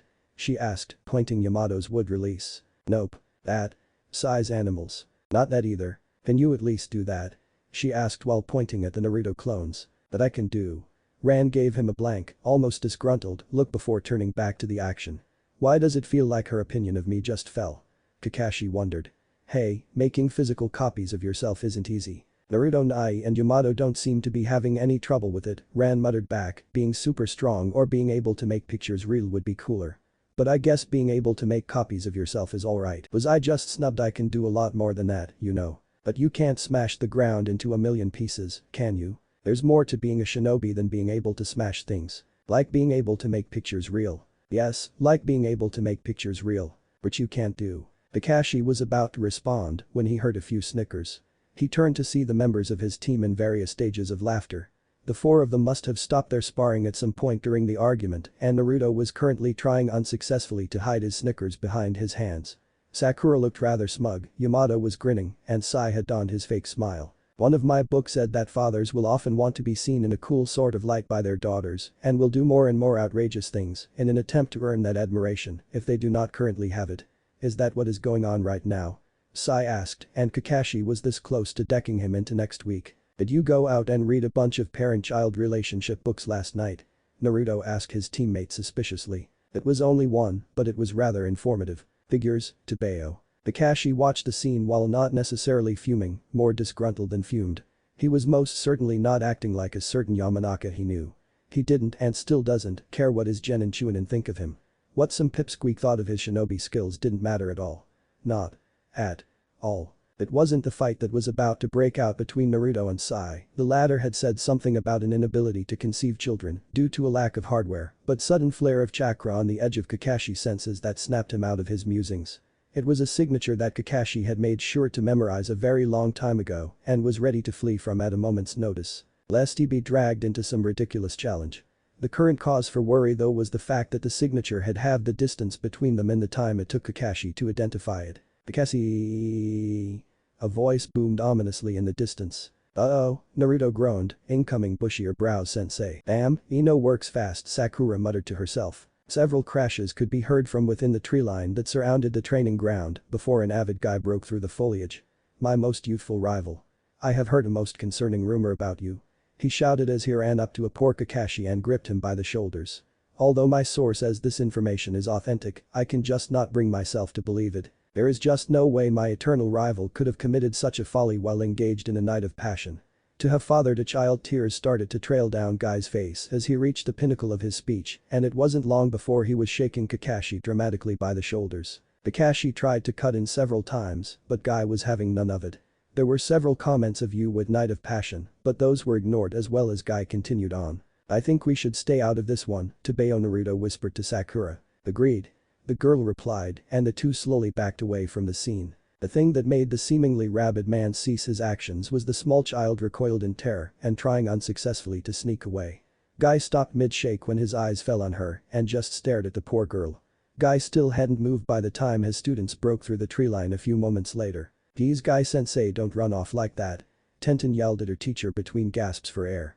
The other members of her team, much to the girl's displeasure, seemed completely fine after their mad dash through half of the village. It really wasn't necessary to run off just because of a rumor, Niji grumbled, but in that dignified way all Hyuga possess. How can the two of you say such a thing? Lee cried, to hear such a rumor. Of course Guy-sensei is going to find his dear rival as soon as possible in a true act of youthful camaraderie. Right, Guy-sensei. Guy-sensei. Lee and the rest of Team Guy finally noticed their sensei's frozen stance and shocked expression. You don't think Tenten started as she turned her attention to the short pink-haired girl. That's impossible. Kakashi-sensei is the prime example of youthful asexuality. Lee exclaimed. Boy. No one paid poor Kakashi's objection any mind. It may be possible, my youthful student. Guy murmured as he released his poor rival and approached Ran. The little girl glanced around fearfully for backup but found Naruto and Sakura on the other side of the training field and Yamato and Sai were nowhere to be found. Ran tried backing away from the strange loud green-clad man but he only increased his pace until she was within his grasp. Ah, the girl squeaked when Guy grabbed her shoulders and intently looked at her. You really are his child, he breathed in disbelief and proceeded to fall back on his heels. Lee and Tenten shrieked while Niji looked shocked. Lee and Tenten yelled several things, which were all ignored as a shocked Niji stood off to the side. Guy made his way back over to Kakashi while his students continued to make unintelligible noises. The former stared seriously at his rival and lifetime friend for several minutes before letting out a sigh. "This is quite the situation you have managed to get yourself into, Kakashi," Guy said, far more somber than usual. "But it is," Kakashi replied with a far-off look. "But fear not, my youthful rival," Guy shouted, apparently back to his usual self, "for I will assist you with anything you need, or I will do 100,000 laps around the village on my hands." The exuberant Jonin gave one of his famous nice guy poses, tooth shine and all. "I will assist as well," Lee shouted before giving one of his own poses. "I don't know if that will be necessary." Kakashi attempted to placate the duo, but they were having none of it. "No need to be so selfless, dear rival. We will happily give up our free time for anything you need. Anything at all. Night or day. We will be there, or we will do 100,000 laps around the village on our hands." "My Lee has grown so responsible," Guy exclaimed with tears streaming down his face. "Only because of your tutelage, Guy-sensei." "Lee. Guy-sensei." The two let out a manly cry before embracing. "We can't leave those two alone with that poor child," Tenten whispered to the only other sane member of Team Guy. "Agreed," Niji muttered back. "Ah, we'll help too, Kakashi-sensei," Tenten said before bringing her voice down to a whisper and keep the two of them in line. "Thank you," Kakashi told them sincerely, seemingly on the verge of tears. The poor man was probably imagining the horrifying influence Guy and Lee could have on his poor child. Said child was currently being comforted by Naruto and Sakura after that terrifying encounter. Kakashi managed to break free of Guy's clutches long enough to grab Ran and hightail it out of there. There was only so long he could listen to Guy ramble on about youth before he snapped, and he still had errands to run. Yes, poor Ran needed stuff. What kind of stuff, he wasn't sure. He'd pretty much been winging it, and it didn't seem as though that would change anytime soon. The Jonin made sure to keep a closer eye on the prone-to-wandering child as they made their way back into the heart of Konoha. Kakashi didn't another repeat of this morning. As to which incident the Jonin was referring to was anyone's guess. Lucky for him, Ran stuck pretty close to her father as they made their way through the evening crowds. Now that I think about it, most stores would be closing right about now, Kakashi realized a little too late. He looked down to find Ran giving him a blank look. "I'm sure a few are still open, come on." An hour later, and Kakashi was about to kick himself, Guy, and several shop owners. They had been to five different stores, and not one was open. "Guess you'll have to make do with the clothes you brought for another day," Kakashi sighed, "we'll get you some more tomorrow." "I don't want new clothes," Ran muttered. "Why not? Don't girls love getting new clothes?" he asked, genuinely confused. The little girl promptly clammed up and looked away from her father. Kakashi wasn't going to get an answer today. He let out a sigh as he rubbed the back of his head. "You're still going to need them, you can't wear the same thing every day." Ran's cheeks puffed out a bit at that, but made no other objections. With that, the two made their way back to Kakashi's apartment in silence. The pair arrived to at least one thing going right. A large plastic wrap package sat in front of his door. After entering, Kakashi made a clone and sent it off to their room with Futen. "Go help my clone set it up while I get dinner started," he told the girl before he turned to the fridge. It would be easiest to just do some grilled fish with pickled vegetables, miso soup, and rice. Picking the refrigerator door close, he set to work preparing their meal. Kakashi felt his clone dissipate as he started setting the table and paused to go through its memories. Ran apparently poked and prodded it several times to make sure it was real, pestered it several times to see it was really him, and even went as far as to quiz it on the day's events. "Ran, it's ready," Kakashi called. The only response he got was what sounded like a stampede of tiny elephants in the other room. The little girl came barreling in and skidded to a stop in front of the table.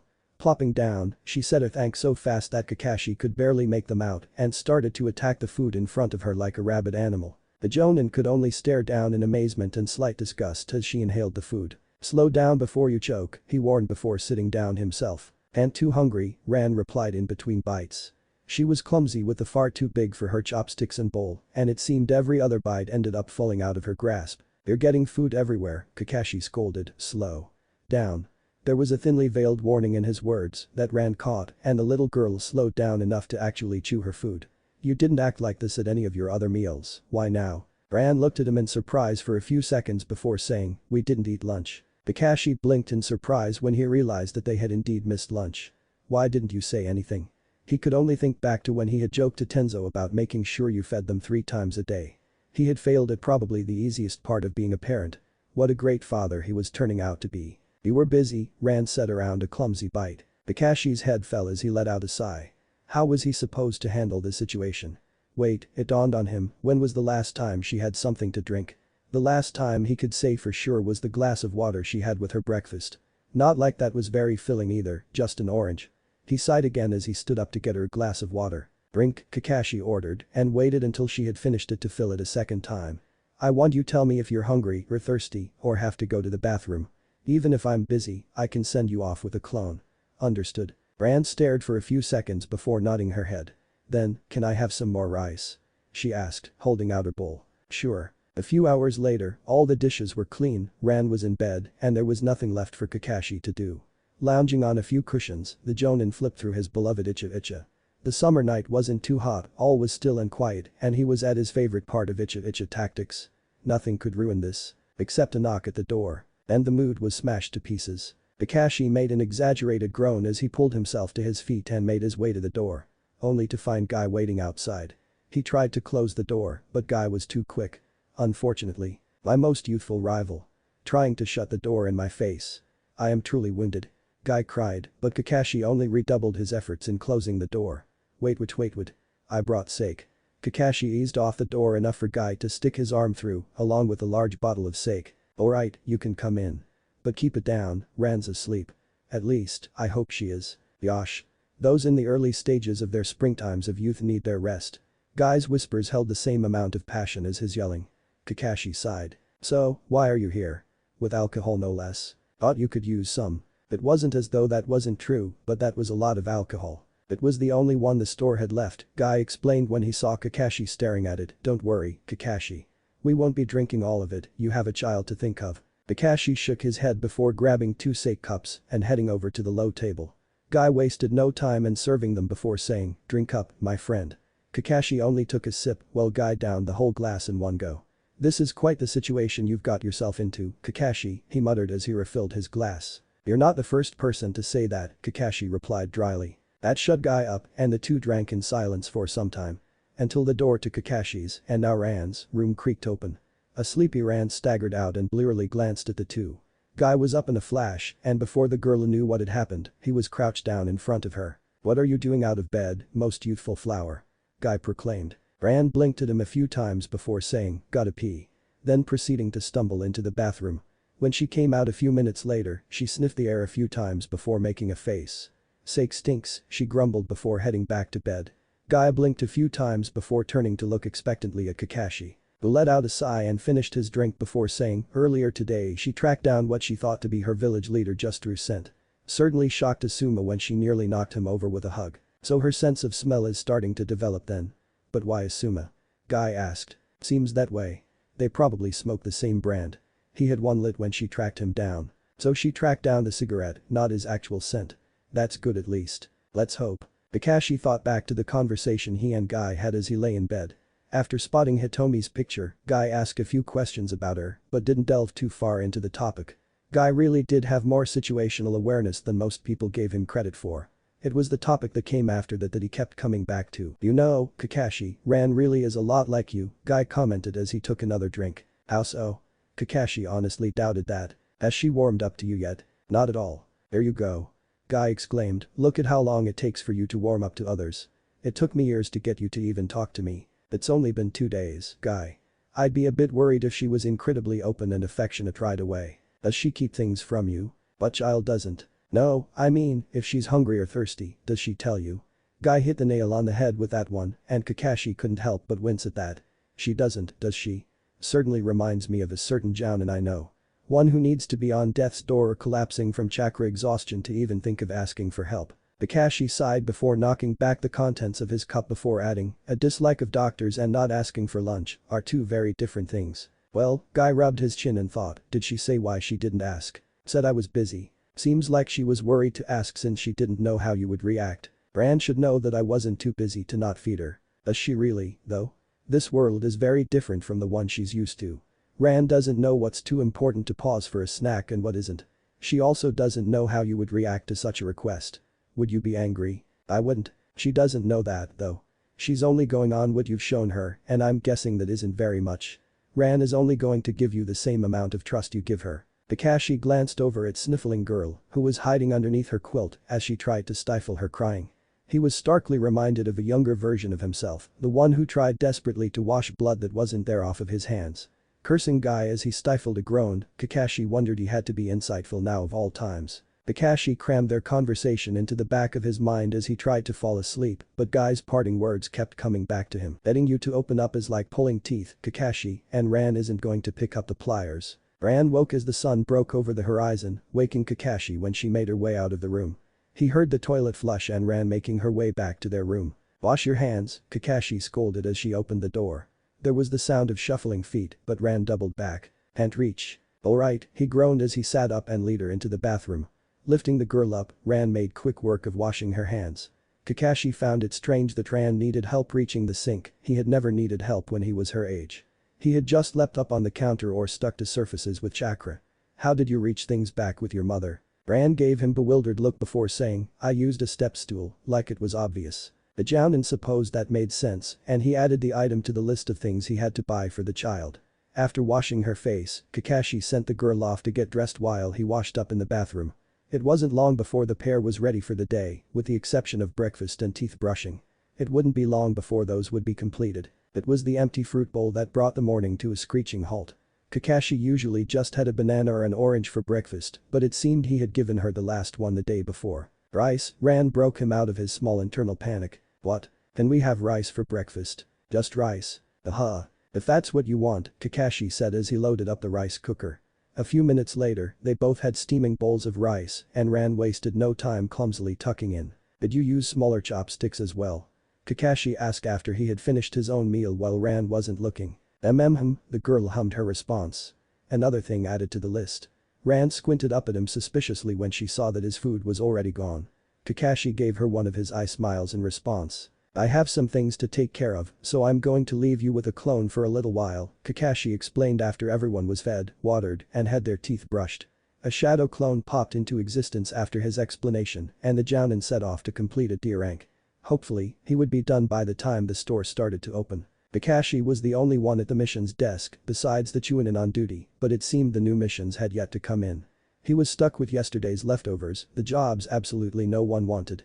His options were babysitting at the orphanage and cleaning up litter and painting over graffiti in Konoha's poorer districts. There was no way in hell Kakashi was going to babysit, so he picked up the needed supplies and headed out. The mission took 3.5 hours. 3.5. By the end of it, Kakashi was ready to stab someone in the eye with his litter stick. He managed to avoid the early morning rush of genin teams and their sensei, and reported the mission success in record time. The walk back to his apartment was leisurely, but it wasn't long before he was unlocking the door. The clone dispersed with a glare as soon as it saw him. Kakashi didn't understand, that is, until he looked through its memories. Seemed Ran had gotten a little stir-crazy while he was gone. She had played with her stuffed animal for a while, but it wasn't long before she grew bored of that. The clone had sat her in front of the TV, but then she started to get stir-crazy. With no better options, it had her run around in circles until she tired herself out. Tire herself out, nearly throw up, same difference. It was when a TV didn't work a second time that the clone had her write out all the kanji she knew just to keep her from bugging it. The clone earned itself several glares as she set about her task. Once she had finished that, Ran thankfully went back to playing with Kiro-chan in their room. Ran? Kakashi called as he cracked open the door. The little girl was sitting cross-legged on his bed with a picture frame in her hands and another one in her lap. Upon closer inspection, Kakashi saw that it was his old team's photo in her hands. Who are they? She asked, glancing up at him, and Kakashi was forced to squash down the immediate urge to rip the photo out of her hands. That sort of reaction certainly wouldn't fly over well with Ran, and she would become even more uneasy around him. They were my old team, Kakashi explained. Where'd they go? They died, a long time ago. Ran carefully handed him the photo before picking up the one of Team 7. Who's that? She asked as she pointed to a certain scowling boy with black hair. That's Asuke. Did he die too? Kakashi was startled by her blunt question, but quickly answered, no, he left the village. Ran stared at the picture for a little while before asking, is he coming back? I don't know, he sighed. Ran looked at the picture for a little while longer before she handed it back to Kakashi and hopped off the bed. Is it time to go shopping now? She asked. Yeah, go put your shoes on, Ran darted out of the room, but Kakashi looked at the two photos for a few seconds longer. The sound of Ran's scandals clacking out the door forced him to put them back quickly and race after the girl. The first stop the pair made was home goods store. There they were able to find a child's utensil and dishware set made with bright colors and fun patterns, and Ran found a mug with the same frog as her hair clip printed on the front. Kakashi thought it was just a coincidence and added it to their basket until they found several step stools with the same frog on it. "Do you know what that frog's from?" he asked Ran as she looked absolutely elated. "Nah," Ran replied as she clutched a stool to her chest. "Oh, Jekatin?" a saleswoman asked as she walked past. "Sorry, I didn't mean to eavesdrop, but I couldn't help but overhear." "Not at all," Kakashi reassured her. "He has a name," Ran squawked. "Yep. He's the main character from a popular kids TV show. I think it airs every Saturday morning," the woman explained. "What day is it?" Ran demanded Kakashi. "Friday." Ran gasped before looking down at the step stool excitedly. "Sorry about her," Kakashi apologized to the poor woman. "No worries," she laughed, "all my nieces and nephews love it. I think we have some more Jekatin-themed items a bit further back." "Really? I'll show you," the woman laughed again before leading the pair further into the store. The woman wasn't lying, there was an entire aisle dedicated to the frog and his companions. The mug Ran found must have been misplaced because there were dozens of others here. Kakashi spotted a familiar face amongst the crowd, the duckling that covered Ran's futon showed up several times here. "I'll leave the two of you to it, then," the woman said before making her leave. They ended up with a second utensil and dishware set, this one Jekatin themed, a second mug with a duck, and Jekatin themed bath towels. Kakashi couldn't help but wonder how long it would be before the little frog took over his apartment. He supposed it wouldn't be too terrible since he managed to learn something about his daughter. Kakashi didn't know much about Ran, but there was one thing he could say for sure. She really loved frogs. Their second stop was large clothing store. It had been a long time since Kakashi had last been to a civilian clothing store. Pretty much all he wore at this point was his uniform. He had already made it the children's section when he noticed that his tagalong was no longer at his side. Letting out a sigh, Kakashi backtracked until he found Ran standing at the entrance. "You still don't want new clothes?" he asked with a sigh, and Ran proceeded to look away.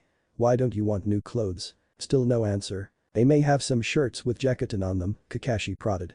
She turned her head slightly at that, seemed to consider it for a few moments before giving in. "Good," he smiled before leading them back inside. "See anything you like?"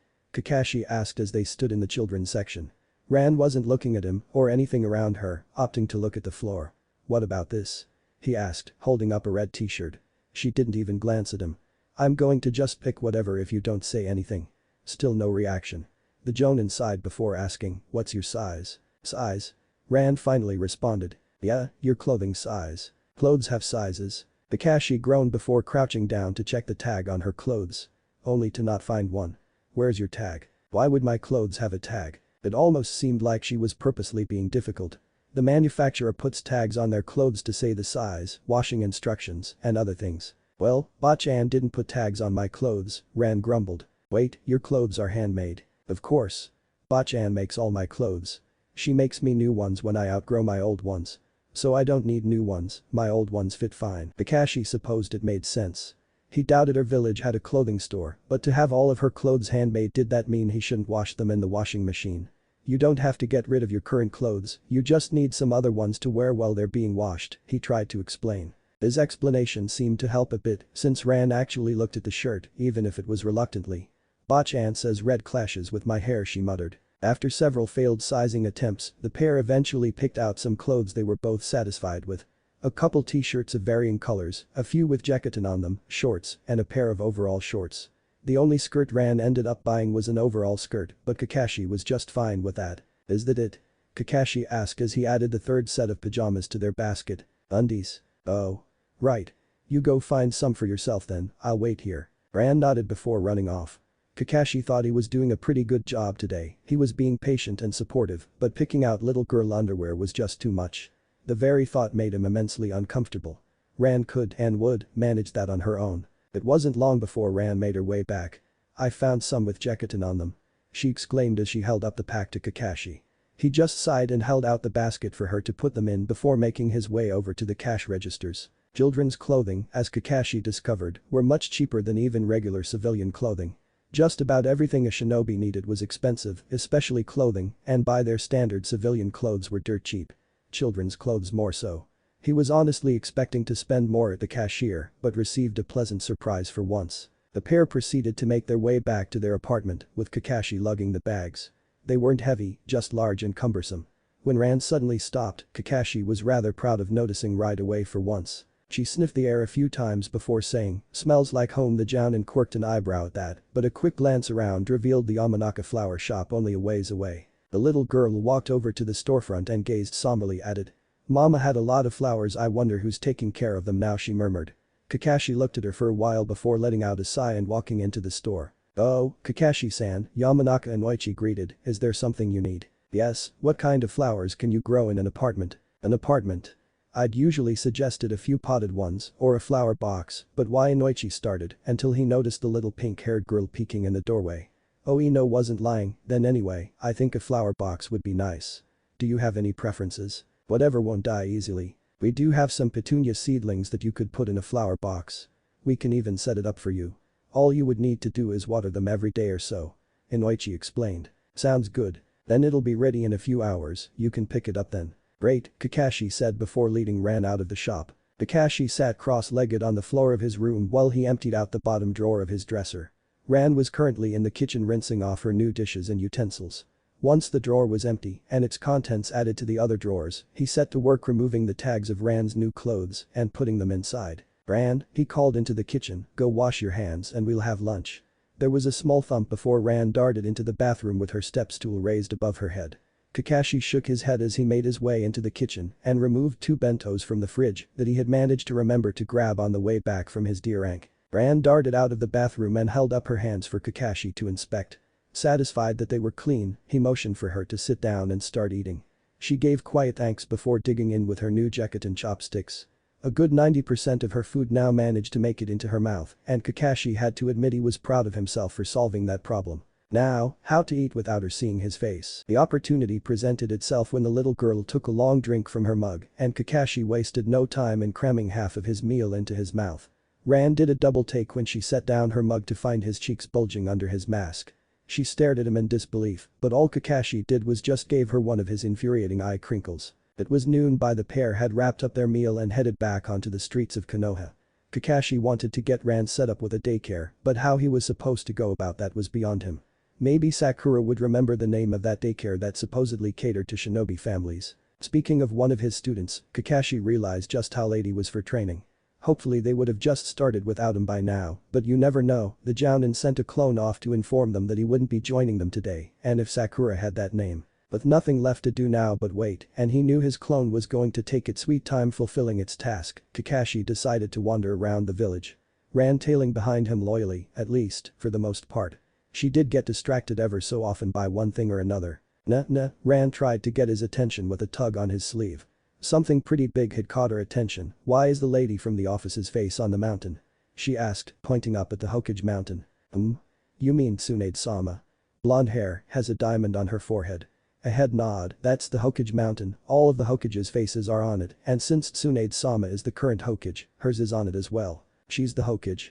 Ran asked, shocked, "Isn't the Hokage really important?" "Very important. But she spent all that time yelling at you." "Ouch. I'm just that important," Kakashi tried to convince her, but Ran didn't seem to buy it. "So the faces next to her are the previous Hokages, then?" "Yep, the first through the fourth. The fourth looks kinda familiar." "Really now? You should let me know when you figure it out." Kakashi wasn't going to tell her directly, but if she managed to figure it out herself, he wasn't going to stop her. Ran had scrunched up her face in concentration when Kakashi received the memories from his clone. As it turned out, his team had eventually figured out that he wouldn't be joining them today and got started on their own. There still were several shouts from his students when his clone showed up, though. Unfortunately, Sakura didn't remember the name of the daycare, but had said that someone in the Hokage Tower probably knew. Kakashi grabbed onto a still lost in concentration Ran by the back of her yukata and dragged her to the Hokage Tower. He was starting to figure out when he needed to keep an eye on her in order to not lose her. "Ah, Haddock-san, is there something I can do for you?" the Chunin at the front desk asked. His eyes widened briefly when he spotted Ran next to him, but quickly recovered his professionalism. "I heard there was a daycare that catered to active shinobi," Kakashi started, pointedly ignoring the Chunin's glance. "Do you have the name?" "Why yes. Just a second, it should be around here somewhere," the Chunin muttered to himself as he dug through a couple stacks of paper on the desk. "Here it is," he said before handing Kakashi a colorful flyer, "all the information should be there." Kakashi nodded his head after he scanned the flyer and turned to leave without so much as a thank you. Ran hurried after him as he read the flyer more in depth. The daycare was run by a retired kunoichi who employed mostly civilians, but there were a couple shinobi in the reserves working as well. It catered specifically to active duty shinobi, offering a wider range of care hours, but they were unable to do overnight care and were closed on Sundays. It made sense because most shinobi below the rank of jounin took that day off. All Kakashi would need to do was enroll Ran, and then he would be able to drop her off whenever he needed. As the pair made their way to the daycare, there was a sudden tug on Kakashi's sleeve. "Yes?" he asked, glancing down to find a very excited Ran. "There's a dog." She all but bounced as she pointed to a very recognizable dog. A wolfish appearance and impressive size marked it as one of the Inyazuka dogs. Its one remaining ear twitched briefly, and the dog turned to look at them. Ran gasped a little when she noticed the eye patched, but other than that, she didn't seem all that intimidated by the fierce-looking canine. "If he's here," Kakashi muttered as he nervously glanced around for dog's partner, but relaxed a little when he didn't spot her. "Can I say hi to the dog?" Can I? Can I?" Ran pleaded. "Alright, just make sure you introduce yourself first," he said. Ran nodded her head excitedly before making her way over to where Kurumeru sat. Kakashi assumed that Ran knew what he meant when he said, "Introduce yourself," but instead of holding out her hand for him to sniff, she took him literally. "I'm Kazumi Ran," she said with a bow, and Kurumeru looked to be holding in a laugh. A certain partner wasn't so courteous. Tsume gave a bark of a laugh as she appeared next to Kakashi. "That's one hell of a brat you've got there, Kakashi. Hope it's alright, I didn't know if Kurumeru would mind." "Nah, don't worry about it. There hasn't been an Inyazuka dog who didn't love kids," Tsume laughed as she slapped him on the back. Said dog gave Ran a sniff that the girl returned before offering his head for her to pet. The little girl seemed absolutely elated as she gently ran her hand over his coarse fur. "A little lower if you would," Kurumeru commented, causing Ran to leap back in surprise. "You can talk," she exclaimed, causing Tsume to laugh again. "Most of our dogs can talk, kid," Tsume explained as she made her way over. "Tsume," Kurumeru huffed with an eye roll. "Are you his owner?" Ran asked, looking up at her. More like partner." "Partner? We're together for life, on and off the battlefield," Kurumeru explained. "You fight? That's super cool. You must be really strong," Ran gushed as she began petting him again. "Looks like you've got a dog lover on your hands, Kakashi," Tsume said as he made his over to the group. "That should hopefully make things a little easier, at least," he sighed as he watched his daughter lavishing Kurumeru with pets. Kakashi now for sure knew two things about Ran. She loved dogs and frogs. But she hadn't opened up about those on her own, he only knew about them due to events outside his control. There was very little, if anything, Ran shared about herself on her own. "Don't worry too much about it," Tsume said suddenly, seemingly knowing what he was thinking. "The kid'll warm up to you in her own time, just stick by her until then." Receiving parenting advice from Tsume was one of the last things Kakashi expected, but it wasn't necessarily unwelcome. "What? I have my moments," Tsume laughed when she saw his shocked face, giving him a toothy grin. "I think we've left those old bats waiting long enough," Tsume laughed after a good few minutes of petting. "Let's go, Kurumeru." The dog sighed at his partner's antics before giving Ran a goodbye lick and headed after Tsume. The little girl vigorously waved goodbye to Kurumeru and the dog couldn't help a toothy grin. "See you around, Kakashi." The woman called before the pair disappeared from sight. "We should probably head over to this place before it gets too late," Kakashi said as he glanced down at the flyer for an address. Ran only nodded at his suggestion and Kakashi was forced to hold in a sigh. She had wasted no time closing herself off from him. Why couldn't Tsume have said how long this was supposed to take? Signing up for a daycare was a much longer and more strenuous process than Kakashi had first thought. First they wanted to know if Ran had received all of her vaccines and Kakashi was forced to go get Shizune's medical report just to find out. Thankfully she was up to date. Then they wanted proof of parentage, which was also in the file. Finally, there were dozens of forms to sign and a down payment to make. When they were done, Kakashi was very thankful that Tsunade had ordered that physical and that Shizune was so thorough. At least now he would be able to drop her off tomorrow morning. Kakashi was ready to trudge back to their apartment and collapse onto its nice comfortable floor when Ran reminded him that they needed to pick up their flowers. He let out a groan before turning on his heel and leading them back to the Amanaka flower shop. Inoichi had stood by his word and flower box was all set for them. Kakashi sent Ran off to pick out a watering can while he paid for the flowers. She came back with a small orange can made out of plastic in the shape of an elephant. Ran was put in charge of the watering can on their way back to their apartment while Kakashi carried the delicate flower box. He was so ready for the day to be done. A few good hours of relaxing with Icha before falling into his nice, soft bed. Yes, just a bit farther and the day would be done. That is, until a stomach growl reminded him of his other responsibility. "What are we having for dinner?" Ran asked with a tug on his sleeve. Kakashi could have sworn he had already fed her today. Why did kids have to eat multiple times a day? He really didn't feel like cooking anything, so he decided on the other option. Looks like we'll be having bentos again, the Jounin sighed, but Ran didn't seem too upset. Dinner was a quiet affair. Kakashi again managed to eat his entire meal without allowing his daughter a peek at his face. Much to the child's growing irritation, but Ran was too tired to make much of a fuss. The Jounin only gave her an hour at most before she conked out. After dinner, Ran helped Kakashi put their new flower box on one of the front-facing windows. Now they would be greeted by flowers every time they left or came home. "You'll be in charge of watering them every morning," he explained. "Understood," Ran responded with a salute before plopping down on one of the cushions. "Go put your pajamas on, Ran," Kakashi called as he cleaned up the little mess their meal had made. The little girl made a noise in confirmation before dragging herself to her feet and making her way to their room. "AHH." Ran roared not 10 seconds later, causing Kakashi to nearly drop the mug he was washing. What is it?" he cried as he ran into the room. "The fourth face." Ran proudly exclaimed as she stood in her frog pajamas, the ones Bachan made for her, as she pointed to the picture of Team Minato. "I knew it looked familiar. There he is, the fourth face." Kakashi breathed out in relief. Her shout had startled him more than he was willing to admit. One of the problems with children. You never knew if the screaming was due to them were having, or if they were being murdered.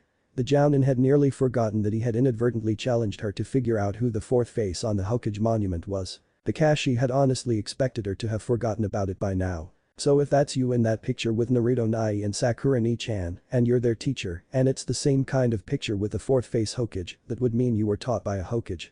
Ran turned to look up at him for confirmation, her eyes wide and seeking praise. Kakashi had seen that look more than once in his students. "Looks like you figured it out," he praised her with a head pat and an eye smile. Ran gave him a small smile as she shuffled a bit under his praise. "Looks like she catches onto things quickly," the Jounin thought as he watched her. Ran glanced back at the photo and couldn't help wondering if it was a big deal to be trained by the Hokage. Naruto had told her that they were the strongest in the village, but there had to be lots of strong people in a shinobi village. "Speaking of Naruto, but you know," Ran started as she stared at the picture. "He looks kinda familiar, maybe it was the hair." She wasn't entirely sure, but something about him felt very familiar. "AHH." Kakashi frantically cut off her train of thought off, "Time for bed." "Yep, bedtime." Before Ran even knew what was happening, she was sitting on her futon. The covers were pulled back and Kiro-chan had somehow appeared in her hand. She caught onto things way too fast. Sleep was nice. Sleeping in was even better. Kakashi hadn't been getting to do much of either since Ran moved in, though the last thing he was expecting was for her to get up even earlier. Earlier as in 4 a.m. He was this close to committing homicide. "Jekko-tan. Jekko-tan. Jekko-tan." Ran chanted as she attempted to shake Kakashi awake. He just groaned and rolled over. The little girl was not ready to give up yet and only redoubled her efforts. "Jekko-tan. Jekko-tan. Jekko-tan." Kakashi groaned again before he rolled back over to look at her. "You know, he's probably not going to be on for a few more hours. But you don't for sure know that." Ran pressed. "No kid's show would be on at 4 a.m, go back to sleep." Ran made a noise, but did as she was told. "What about now?" she asked an hour later. "Still not going to be on. Now?" 6. "No. Wah, no." This continued to happen every hour, on the hour, until 9 o'clock. "Now?" Ran whispered as she peeked over the edge of his bed. "Then actually it may be on now." Ran let out a big gasp before darting out of the room and turning on the TV. Kakashi followed at more subdued pace, letting out a yawn he stretched. His daughter sat in front of the TV seriously flipping through the channels. Bright colors and a catchy tune halted her search and her face absolutely lit up when a certain frog appeared on screen. Ran quickly ran and got Kiro-chan before settling in. Just in time, Kakashi sighed to himself as the opening finished and the show got started. He could imagine how upset Ran would be if she missed it and she would no doubt blame him. "Do you want rice again?" he called since Kakashi still hadn't found the chance to go grocery shopping. He supposed he'd do it while Ran was at daycare. "Sure," she responded absently, totally enamored with the program. The Jounin couldn't help the chuckle that escaped as he watched her, but quickly set to work preparing breakfast. It was when Ran held a clump of rice in her chopsticks for a good 5 minutes and by the time she tried to eat it, it had already fallen, that Kakashi decided to make plain onigiri. The onigiri was a success and the little girl managed to munch on them as she watched her show. The full hour was dedicated to Jekatan and his adventures and by the time it was done, it was time for Ran to be dropped off. "Go get dressed," Kakashi told her, but sighed when she came out wearing the same clothes that she had been wearing for the past couple of days. "You have to promise to wear your new clothes tomorrow if I let you wear those today." There couldn't be too much harm in letting her wear them another day. It wasn't like they were excessively dirty or smelled. Just to be safe, Kakashi sprayed her twice with air freshener. "I promise," Ran smiled before the strong smell caused to make a face. It'll fade, Kakashi reassured her before he slipped on his scandals and opened the door. Wait. Before we go, can you put my hair clip in? She asked as she held out her jacket and hair clip. I can try, he said nervously, and he really did try his best. His best just wasn't enough. The clip sat awkwardly on a lock and looked like it was going to fall out any second, but Rand seemed content with it. The daycare people would probably be able to fix it. Kakashi expected the front of the daycare to be overrun by children, but was surprised when they found it deserted. The inside was a very different story, though. A small welcome desk with an attached gate was all that held back a small army of children from the entranceway. A young frazzled-looking woman was behind the desk, and she nearly let out a groan when she saw that Kakashi had brought another one. Welcome, she quickly corrected herself, giving them a strained smile. Ah, I'd like to drop her off, Kakashi explained a tad nervously. Then please sign in here, her smile becoming even more strained. Kasumi. There's another one here. Another young woman appeared behind her coworker looking significantly less frazzled. Hello, she greeted, I don't think I've seen you guys before, is this your first time here? Yeah, well you have nothing to worry about. We'll take care of her until you're able to come get her later. Just sign in over there, Kasumi gestured to the front desk. Kakashi filled in the necessary information until he got to the part where he was supposed to fill in when he expected to pick her up. What if I don't know exactly when I'll be back? You can leave that blank if you need to. As long as you're here before we close at 8:30. The other woman explained as Kasumi spoke with Ran. That's fair, Kakashi said before turning to face his daughter, I'll be going now, be good. Ran didn't seem very comforted by his trademark eye crinkle and looked up at him anxiously. One of her hands clutched the hem of her yukata with a white knuckle grip while the other held tightly onto his shirt sleeve. She gave him a pained expression before looking away and kicking at the floor. Kakashi stared down at her in confusion. Was she upset about something? I have to get going, he urged, trying to remove her hand, but she only held on tighter. You have to let go, Ran-chan. Kasumi crouched down and placed her hand over Ran's. I know it's scary, but you'll be alright. You'll be having so much fun you won't even realize he's gone. The little girl looked from Kasumi back to Kakashi. There was a brief stabbing pain in his chest when she looked up at him with one of the strongest kicked puppy expressions he had ever seen. Ran looked down as she released his sleeve and clutched the hem of her yukata. Kasumi rubbed the girl's back as Kakashi gave a final wave before heading off, feeling slightly guilty. That feeling only doubled when he heard Ran ask, he's coming back, right? Too many people had left the girl for her to trust that he really was going to come back for her and that this daycare wasn't going to become her new home. Kakashi sighed and resolved to pick her up as soon as he was able, but he needed to visit the memorial stone before anything else. It had been too long since he was last there, and Kakashi found he was able to sort through his thoughts best there. Rin and Sensei would probably like to hear about the kid as well. After his trip to the memorial stone, Kakashi completed his assigned D rank, had a productive training session with his team, and managed to pick up some groceries. It was early evening by the time Kakashi started to head over to the Ran's daycare. He took his time getting there, strolling through the streets of Konoha as he read one of his dirty novels. Oh, Kakashi-san, a Chunin greeted him as he entered the daycare. It's been a while, hasn't it? Yeah, it has. The Chunin apparently knew him, but for the life of him, Kakashi couldn't remember who he was. Hopefully he would be able to play it cool, and the poor guy wouldn't realize that he had no idea who he was. They were probably on a mission together at some point, but Kakashi had been on hundreds of those. Was he really expected to remember everyone he was ever put on a team with? That was a good quarter of the village, at the very least. You here to pick someone up? The Chunin asked, but Kakashi was saved from having to answer by a toddler barreling into the man. Do-chan. The little boy cried. Hey there, kiddo, the Chunin picked up his son before turning back to Kakashi. Well, I'll see you around, Kakashi-san. Safe. He thought as he gave the man a wave and called, see ya. So how was your day? Kakashi heard the Chunin asking his son as they made their way out of the daycare. There was a new girl. She was pretty weird, though, the boy replied eagerly, she didn't talk. And just sat reading all day. Uh-oh, Kakashi thought as he focused a little harder on their conversation. Maybe she was just shy. No. When Rin-chan tried talking to her, she just stared at her all weird until she went away. Kakashi was unable to hear the Chunin's response to his son's story, but he was willing to bet money that the weird girl was Ran. Excuse me, he called to the lady at the front desk. She was a different woman from earlier and hadn't seemed to notice him. Oh. I'm so sorry. The woman apologized profusely, what can I do for you? I'm here to pick up Kizumi Ran, he explained. Harumi. The woman called back into the daycare, Ran's father's here to pick her up. There was a loud thump before the rapid thumping of footsteps could be heard. Kakashi caught a flash of pink before Ran jumped up and hauled her upper body over the ledge of the childproof gate. Ran-chan. The woman yelled in surprise and anger before turning on her co-worker for not catching the child earlier. "Yo," Kakashi greeted her. "You came back," Ran breathed in disbelief. She stared at him in amazement disbelief he wasn't sure which it was, but she didn't break eye contact with him until the daycare workers removed her from the top of the gate. The little girl wasted no time running through the now open gate and up to Kakashi. She didn't barrel into him like how the child had from earlier had, but she did stand closer to him than normal.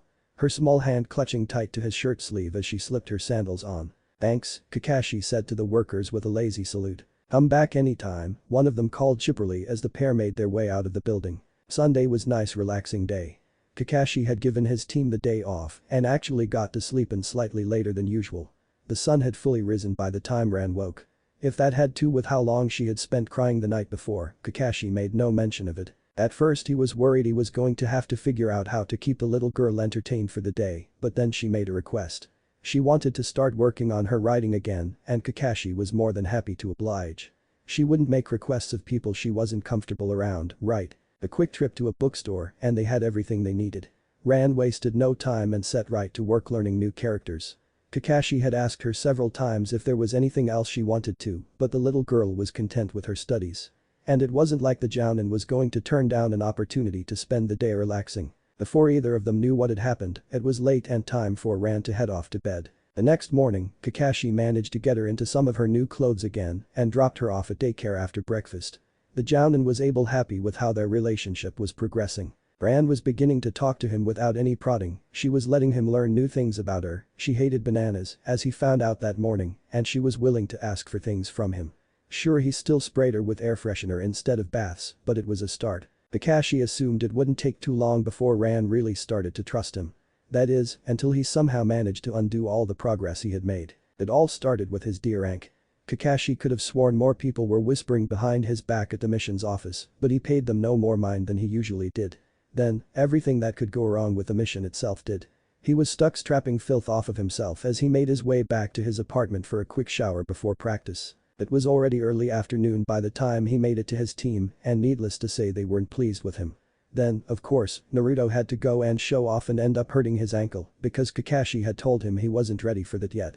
But Nuo, the great Uzumaki Naruto doesn't have to listen to his teachers, they obviously don't know as much as he does. That was how they ended up spending the remainder of their time watching Sakura treat a crying Naruto's messed up ankle. By the time Kakashi made his way to pick up Ran, the sun was already setting. He had promised that he would pick her up in the early afternoon, but hopefully she would understand. He could always promise her something she liked if she were upset. With his thoughts preoccupied with what he could promise Ran, Kakashi hadn't realized he was at the daycare until he was opening the front door. Strange the Jounin has he heard nothing. The previous times he had been here the daycare had been filled with noise.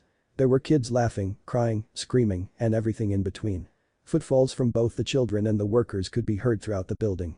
There wasn't even the whisper of picture book pages turning. "Oh, Kakashi-san." One of the workers, Kasumi, exclaimed as she poked her head out into the entryway. "We've been trying to reach you for a while. Did something happen?"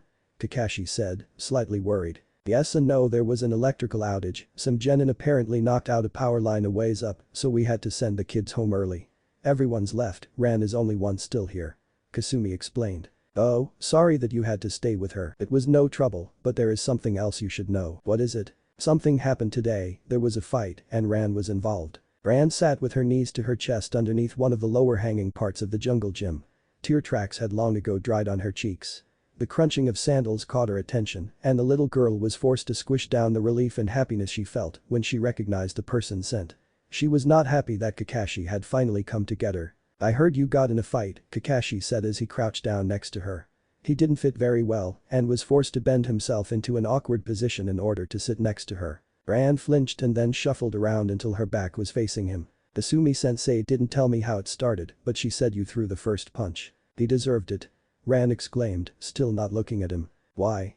Did he say something mean?" Ran curled into a tighter ball and didn't say anything. "Did he make fun of you?" A twitch from Ran told him yes. "Was it about your hair? Your teeth?"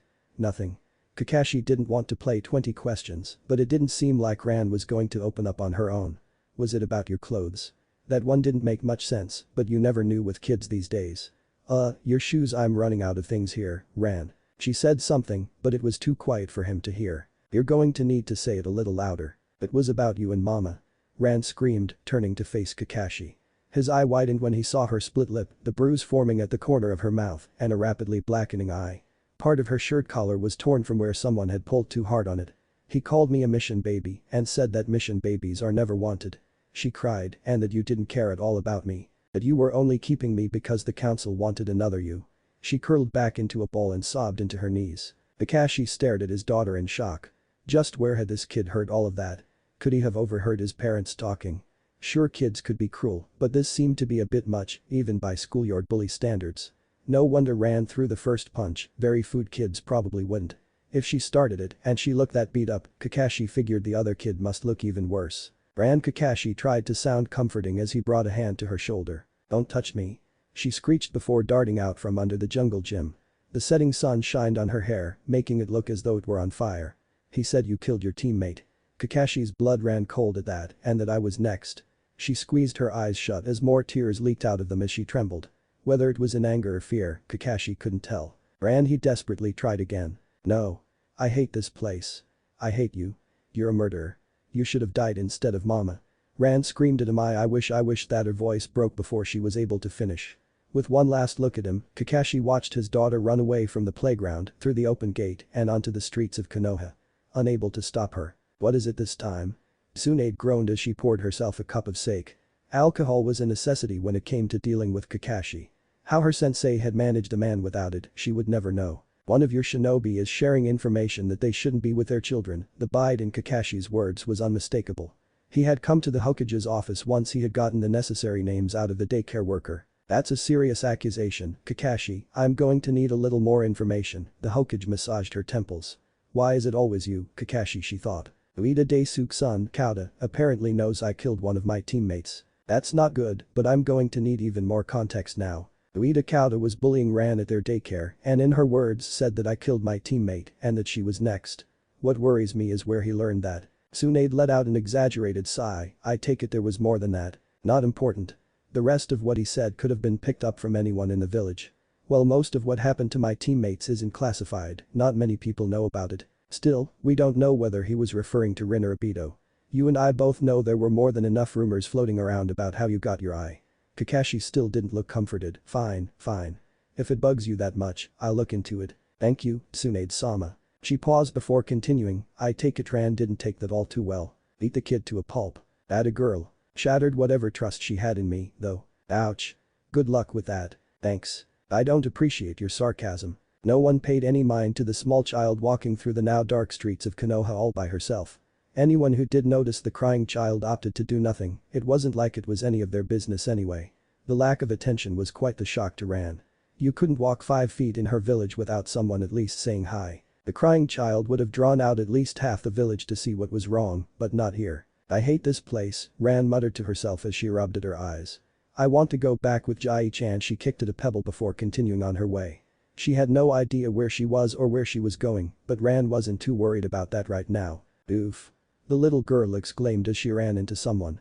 Staggering back, she risked a glance up at the person. With an arm resting in his robe and the other holding onto a cane, the elderly man looked down at Ran with a look she couldn't quite place. It reminded her of how Bachan would look at her cat when it would bring her a dead mouse. I don't know what it was like where you were before, but here it is customary to apologize after running into someone, child, the old man spoke. His voice held no warmth or contempt, but Ran still wanted to shiver as he stared down at her expectantly. Sorry, she managed to get out. Her apology only caused the man's only visible eye to narrow and his face twist into an unpleasant expression. Ran wasn't sure if it was disgust, contempt, or anger. It may have even been a mix of all of them. I see the haddock brat has indeed had a bastard child, the man sneered.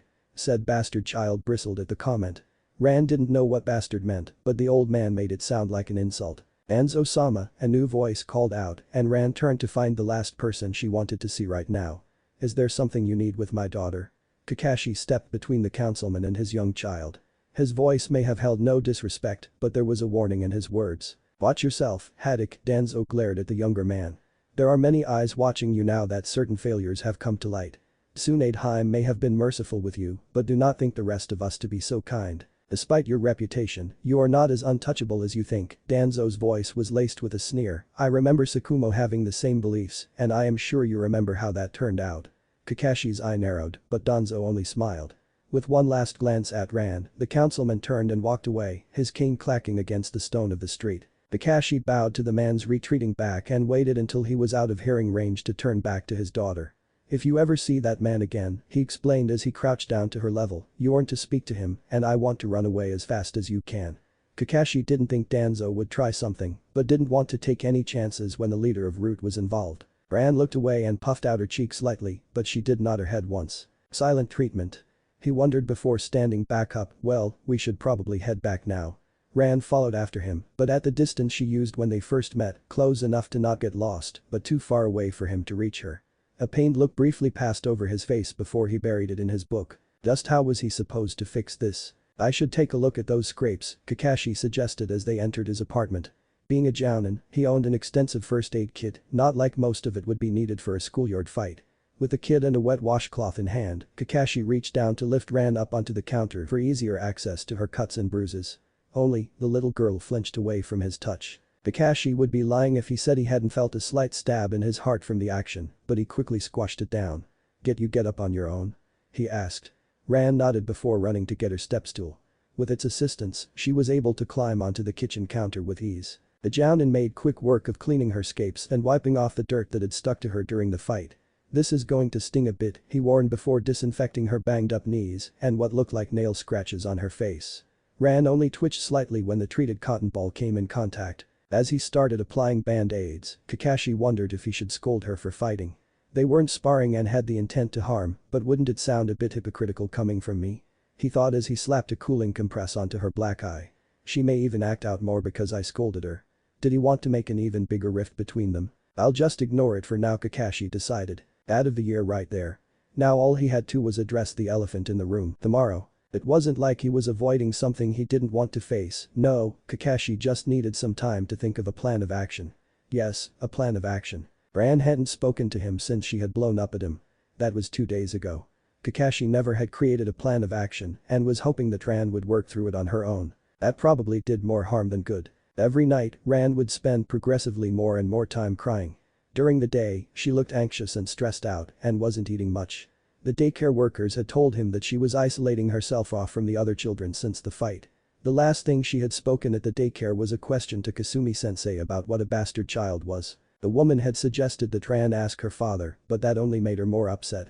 When Kakashi tried to broach the subject with her, Ran only darted into their room and hid under her futon. Kakashi was at his wit's end and he had no idea how to fix this. "Sensei." Naruto's voice broke through the fog of his thoughts. "Huh? What is it?" Kakashi asked, glancing up the page that he had been staring at for the past 10 or so minutes. "Finally. I've been calling you for forever. What's up with you lately? You're even more spacey than usual," Naruto grumbled. Sakura and Tenzo were standing behind him, both looking varying degrees of concerned. Sai stood a little ways back, not looking much of anything. "You do seem to be more preoccupied than usual, senpai," Tenzo added. "Does it," Sakura started, "have something to do with Ran?" "Oh yeah, we haven't seen the kid pretty much since she got here. How's she doing?" Kakashi wondered why those two had to be so intuitive when it came to others. Letting out a sigh, he guessed any professional distance he had maintained with them was thrown out the window once he introduced them to Ran. Despite that, Kakashi wasn't exactly jumping to share his parental problems with them. Especially since that would probably mean explaining just why she was so upset with him, and that was one conversation he really didn't want to have. Ever. Ran he paused to figure out how to phrase it, learned about some of the not so pretty aspects of being a shinobi. Naruto's face became pained that we sometimes have to kill people. There was a bit more than that, but yeah. The boy's expression flicked briefly before he nodded. Sakura looked thoughtful while she figured out what to say. She's probably scared and confused. You need to talk to her and explain. Scared, Kakashi thought. It certainly would explain a lot of Ran's behavior. She was scared of him and probably feeling as though he didn't care about her at all. It wasn't like he had gone out of his way to refute a claim that mission babies were never wanted or loved. He had really messed up this time. Haddock-san. A nondescript Chunin asked as he landed in the training field. "Yes. Tsunade-sama wishes to see you." "A mission?" Naruto asked excitedly looking up at his teacher hopefully. "She said it was about a matter you had asked her to look into." "Ah, that," Kakashi nodded. Now he would know just how much he would have to beat up Ueda Daisuke. "I'll see you guys later," the Jounin said before disappearing in a cloud of smoke. The Chunin sighed before following suit. "The matter?" Naruto asked his teammate. "And one that Tsunade Shishu personally looked into," Sakura added. "Sounds juicy, Dadabeo." I heard you found out where the Ueda kid got the information, Kakashi commented as he entered the Hokage's office. Yeah, Tsunade sighed, said his son had told him about Ran and had overheard him talking with his wife about it when they thought he was asleep. The teammate comment was apparently about your eye and the kid added the "you're next" after Ran beat the shit out of him. Now Ueda is pissed at you, his kid, and me. I hope you're happy, Kakashi. Yes, thank you, Tsunade-sama, the Jounin said sincerely with a bow. Tsunade just snorted before waving him out of her office. Ran, I want to talk to you, Kakashi said after dinner. The little girl glanced up nervously from her kanji practice. She started to fidget anxiously before nodding slightly. About what happened at daycare the other day. The girl nearly curled in on herself when he said that. I'm not mad about what happened, I just wanted to clear up any misunderstandings. Ran looked away, almost pained, but didn't say anything. He had hoped that Ran would have given him some place to start and because of that, Kakashi hadn't bothered to think any farther ahead. Now he was stuck kicking himself. I get it, Ran eventually said, while Kakashi tried to figure out where to start. Her voice was so quiet he nearly missed it, but Kakashi didn't miss the pain underlying her words. You don't want me, and no. That's not it, Kakashi tried to correct her, but it seemed as though he had messed up again. He really wasn't any good at things like this. Ran didn't look as though she believed him. If only Naruto or Sakura were here, they're better at these things, Kakashi thought as he ran a hand through his hair. Wait, there was someone. Glancing back at Ran, who was trying her best to not look heartbroken, the Jounin quickly made his way into their bedroom. There he bit his thumb and went through the necessary hand seals. Yo, a small pug greeted as the smoke from his summoning cleared. I need you to do me a favor, Kakashi requested. Ran sat at the low table with her legs drawn up to her chest while she tried not to think about what was going to happen to her now. He wouldn't really kill me, would he? Outa seemed pretty sure, but he was also mad that I had beaten him, but if he had killed a teammate, no, I'd probably just go back to Jai-chan and everyone else in the village because I'm a mission baby and those are never wanted. Her thoughts were broken when something plopped down next to her. It was too small to be Kakashi and it certainly didn't smell like him. Glancing next to her, the little girl found a small pug at her side. Yo, Pakin greeted as he scratched at his ear. You can talk too. Ran really didn't have it in her to be surprised anymore. Usually I get a bigger reaction than that, but yes. Ran nodded before petting him lightly on the head, still looking straight ahead. How come I've never seen you before? Kakashi summons me whenever he needs me. Which happens to be a lot. The little girl nodded before retracting her hand. So what does he need you for right now? The poor guy has the emotional range of a dish sponge and is even worse at explaining things. I'm here to clear a few things up, Pakin explained.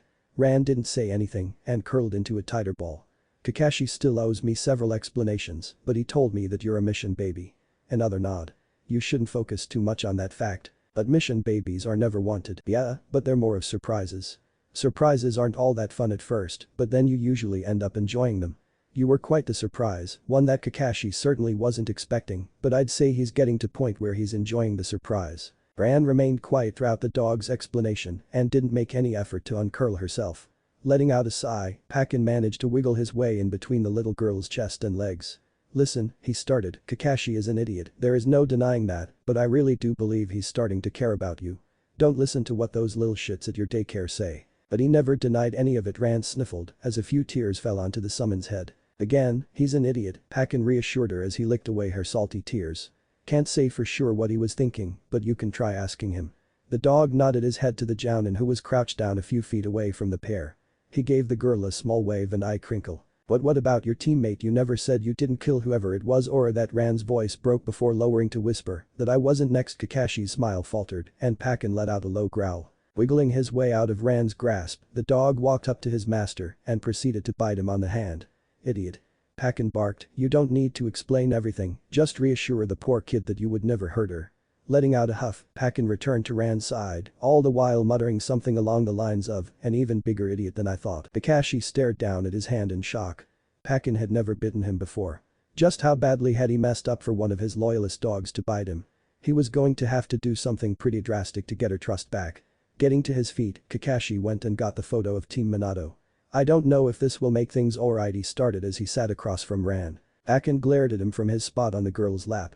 But I'll tell you something not even Naruto or Sakura know. He handed her the photo before continuing, the story of how I lost my eye and ended up getting my teammate and best friend killed. Ran was quiet when Kakashi finished his story. Not that it was a long one. He had shared just enough to get the message across. It was too much to ask for him to share the entire story.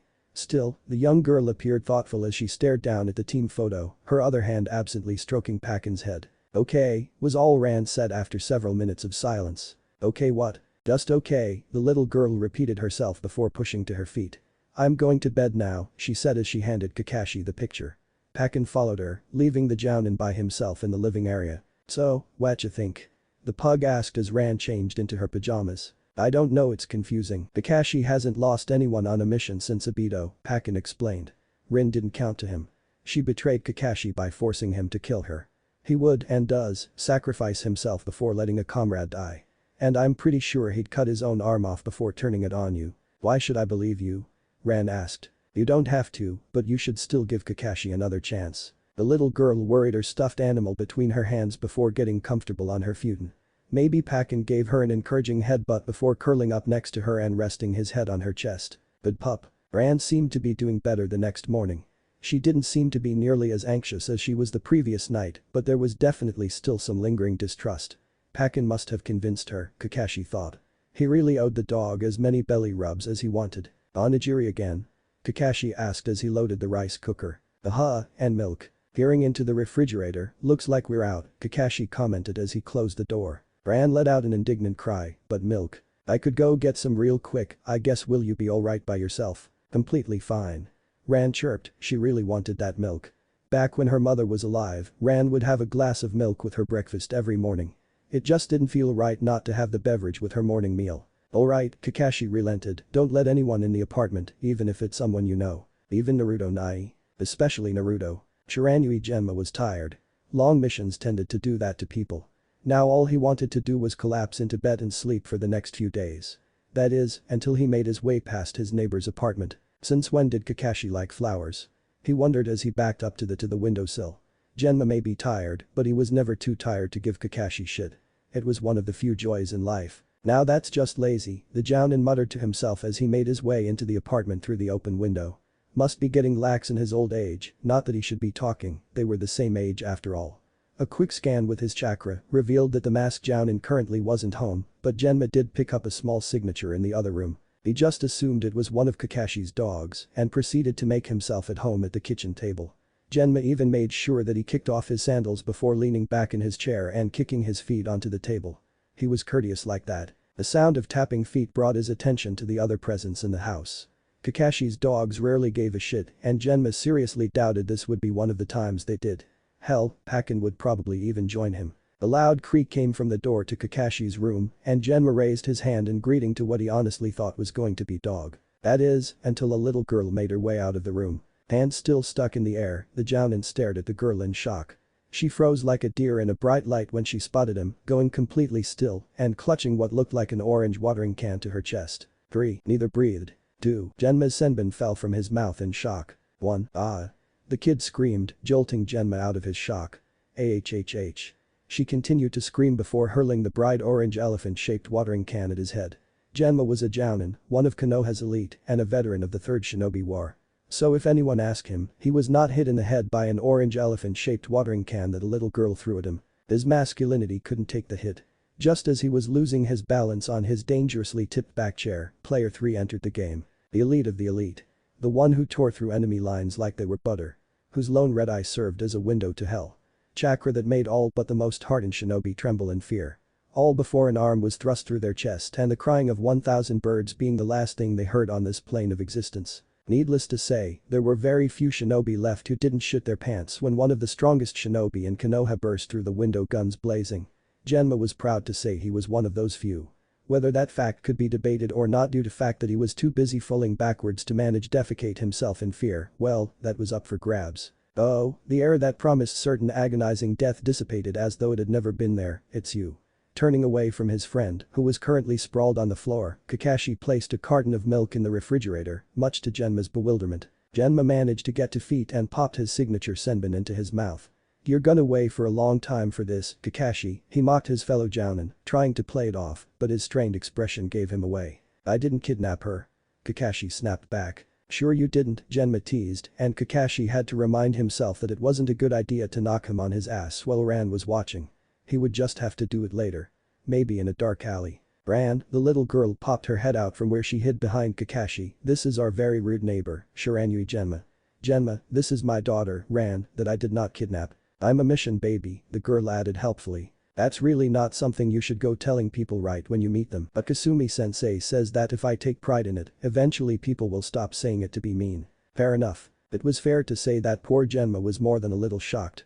The poor man's thoughts were stuck in a loop of, I go on one mission, and I come back to find out how Kakashi had become a father. Of all people. I need to lie down, the Jounin muttered to himself as he gathered his sandals. Maybe after a few hours of sleep this would all make sense. Use the door this time, Kakashi warned, and Genma thought it best to actually listen to him for once. Things were going pretty well in the Hadakizumi household. Ran spent her days playing at the daycare while Kakashi completed missions and trained with his team. According to Kasumi-sensei, Ran was quite getting popular with the younger kids.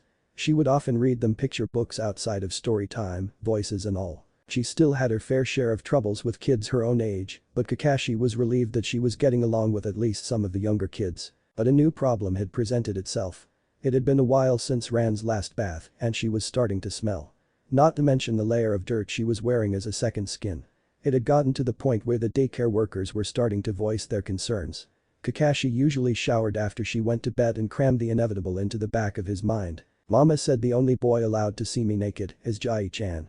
Ran squawked when he brought the problem up with her. She was just as against it as he was. Now what? Well, there was one person. Please. Kakashi pleaded to his only female student with a low bow. What? Sakura asked, slightly concerned. Ran needs a bath and refuses to let me give her one, he explained, still not raising from the bow. What? Oh, sure, fine.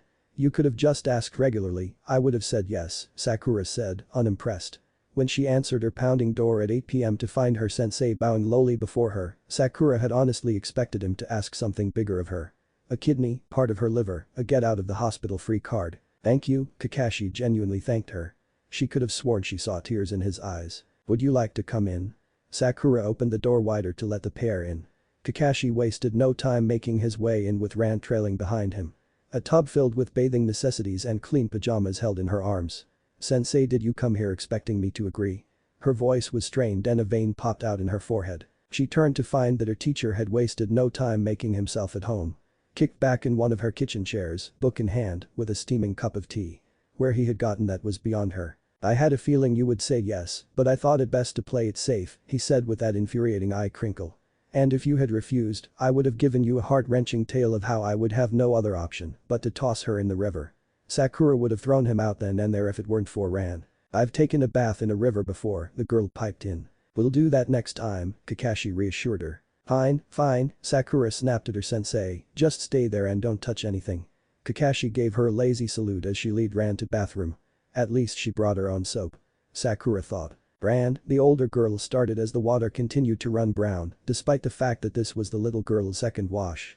When was the last time you had a bath? Not since the last one you gave me. Not since that was 10 days ago. Sakura squawked. Why haven't you had a bath since then? He hadn't asked until today, Ran said with a shrug. He would just spray me with something that smelled nice. The bottle had a waterfall on it. The waterfall? Sakura wondered before turning back to the matter at hand, why didn't you ask for one then? Mama said the only boy allowed to see me naked was Jai-chan, Ran explained like it was obvious.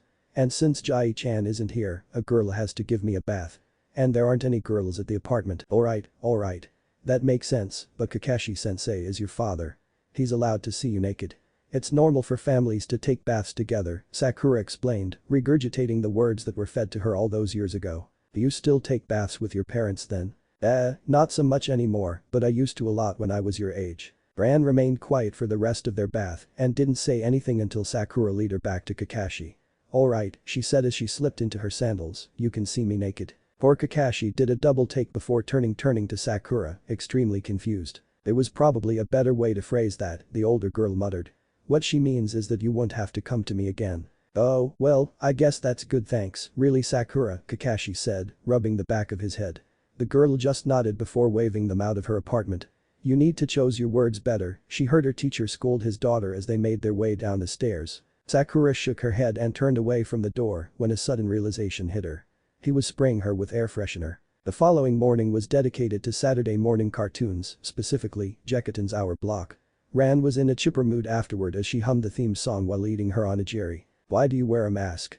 Ran asked as they were finishing up their meal. All the cool ninja wear masks. She had the audacity to snort. Fine, I get really bad hay fever. It's summer. I get it year round. Your eyes aren't red. Another perk of being a ninja. Only lousy ninja get red eyes. Kakashi could see that Ran was getting increasingly frustrated with their back and forth, but it was just too much fun messing with her. Then she said the words that set off the perfect chain of events. I wanna see what's under your mask. Jackpot. Kakashi hummed, but he was smirking internally. It had been so long since the last time he had gotten to do this. You do now? Yeah. I've lived with you for a while now, and I still don't know what you look like. Ran huffed. The Jounin hummed again as he sat up straighter and snapped his book shut. It made sense that she wanted to see his face, and Kakashi wasn't going to deny her that, he just wanted to have his fun first. Alright, Ran mimicked his posture.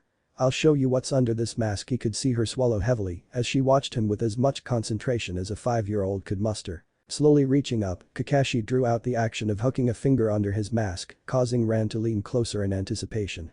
What's under this mask, he drawled, Ran looking about ready to rip it down herself, is another mask. Kakashi cheered as he revealed his second mask. The expression of excitement and anticipation held out for several seconds before shifting to one so vacant that Kakashi was slightly worried. Pushing to her feet, Ran made her way into their room and came out with her backpack. Ran, Kakashi questioned as the little girl stepped into her sandals.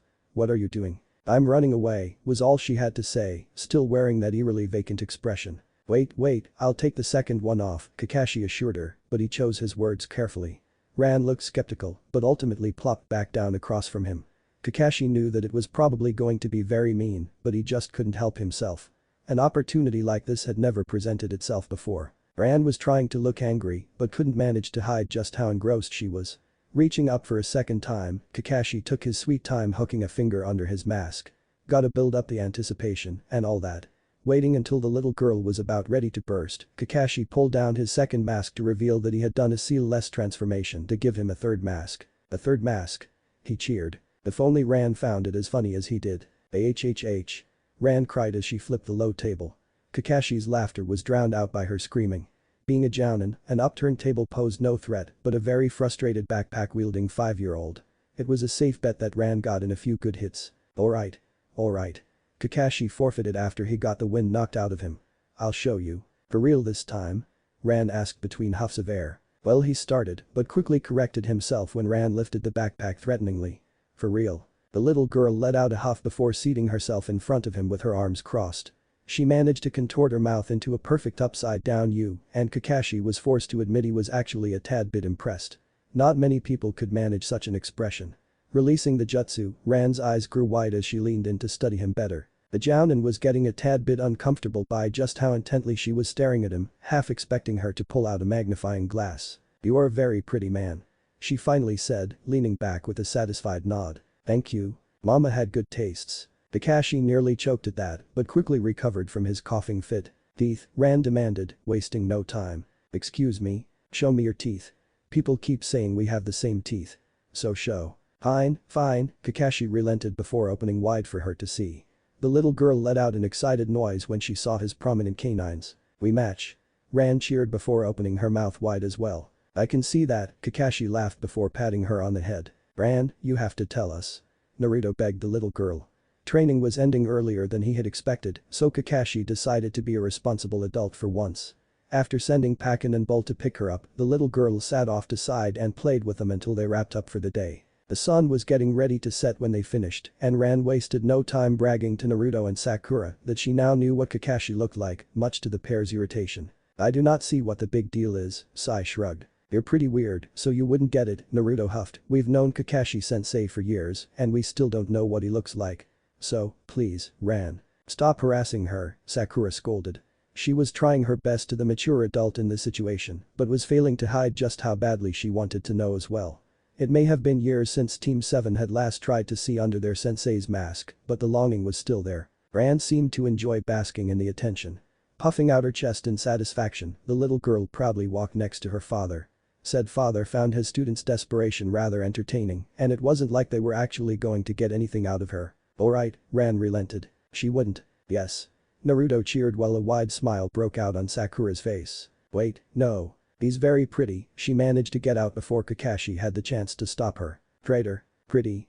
The two wondered aloud. Two very different images came to them. Sakura imagined Sasuke's face under Kakashi's mask. Well, Naruto imagined the kind of man that was on those magazine covers girls loved so much. A strong jawline, sharp yet soft features, nice teeth, and a charming smile. Essentially, everything that Kakashi wasn't. It was little terrifying. What? Naruto shuddered slightly at what his mind had conjured up. Yeah. And he has a mole right here. Ran exclaimed while pointing the area of skin off to the side of the corner of her mouth. Does he now?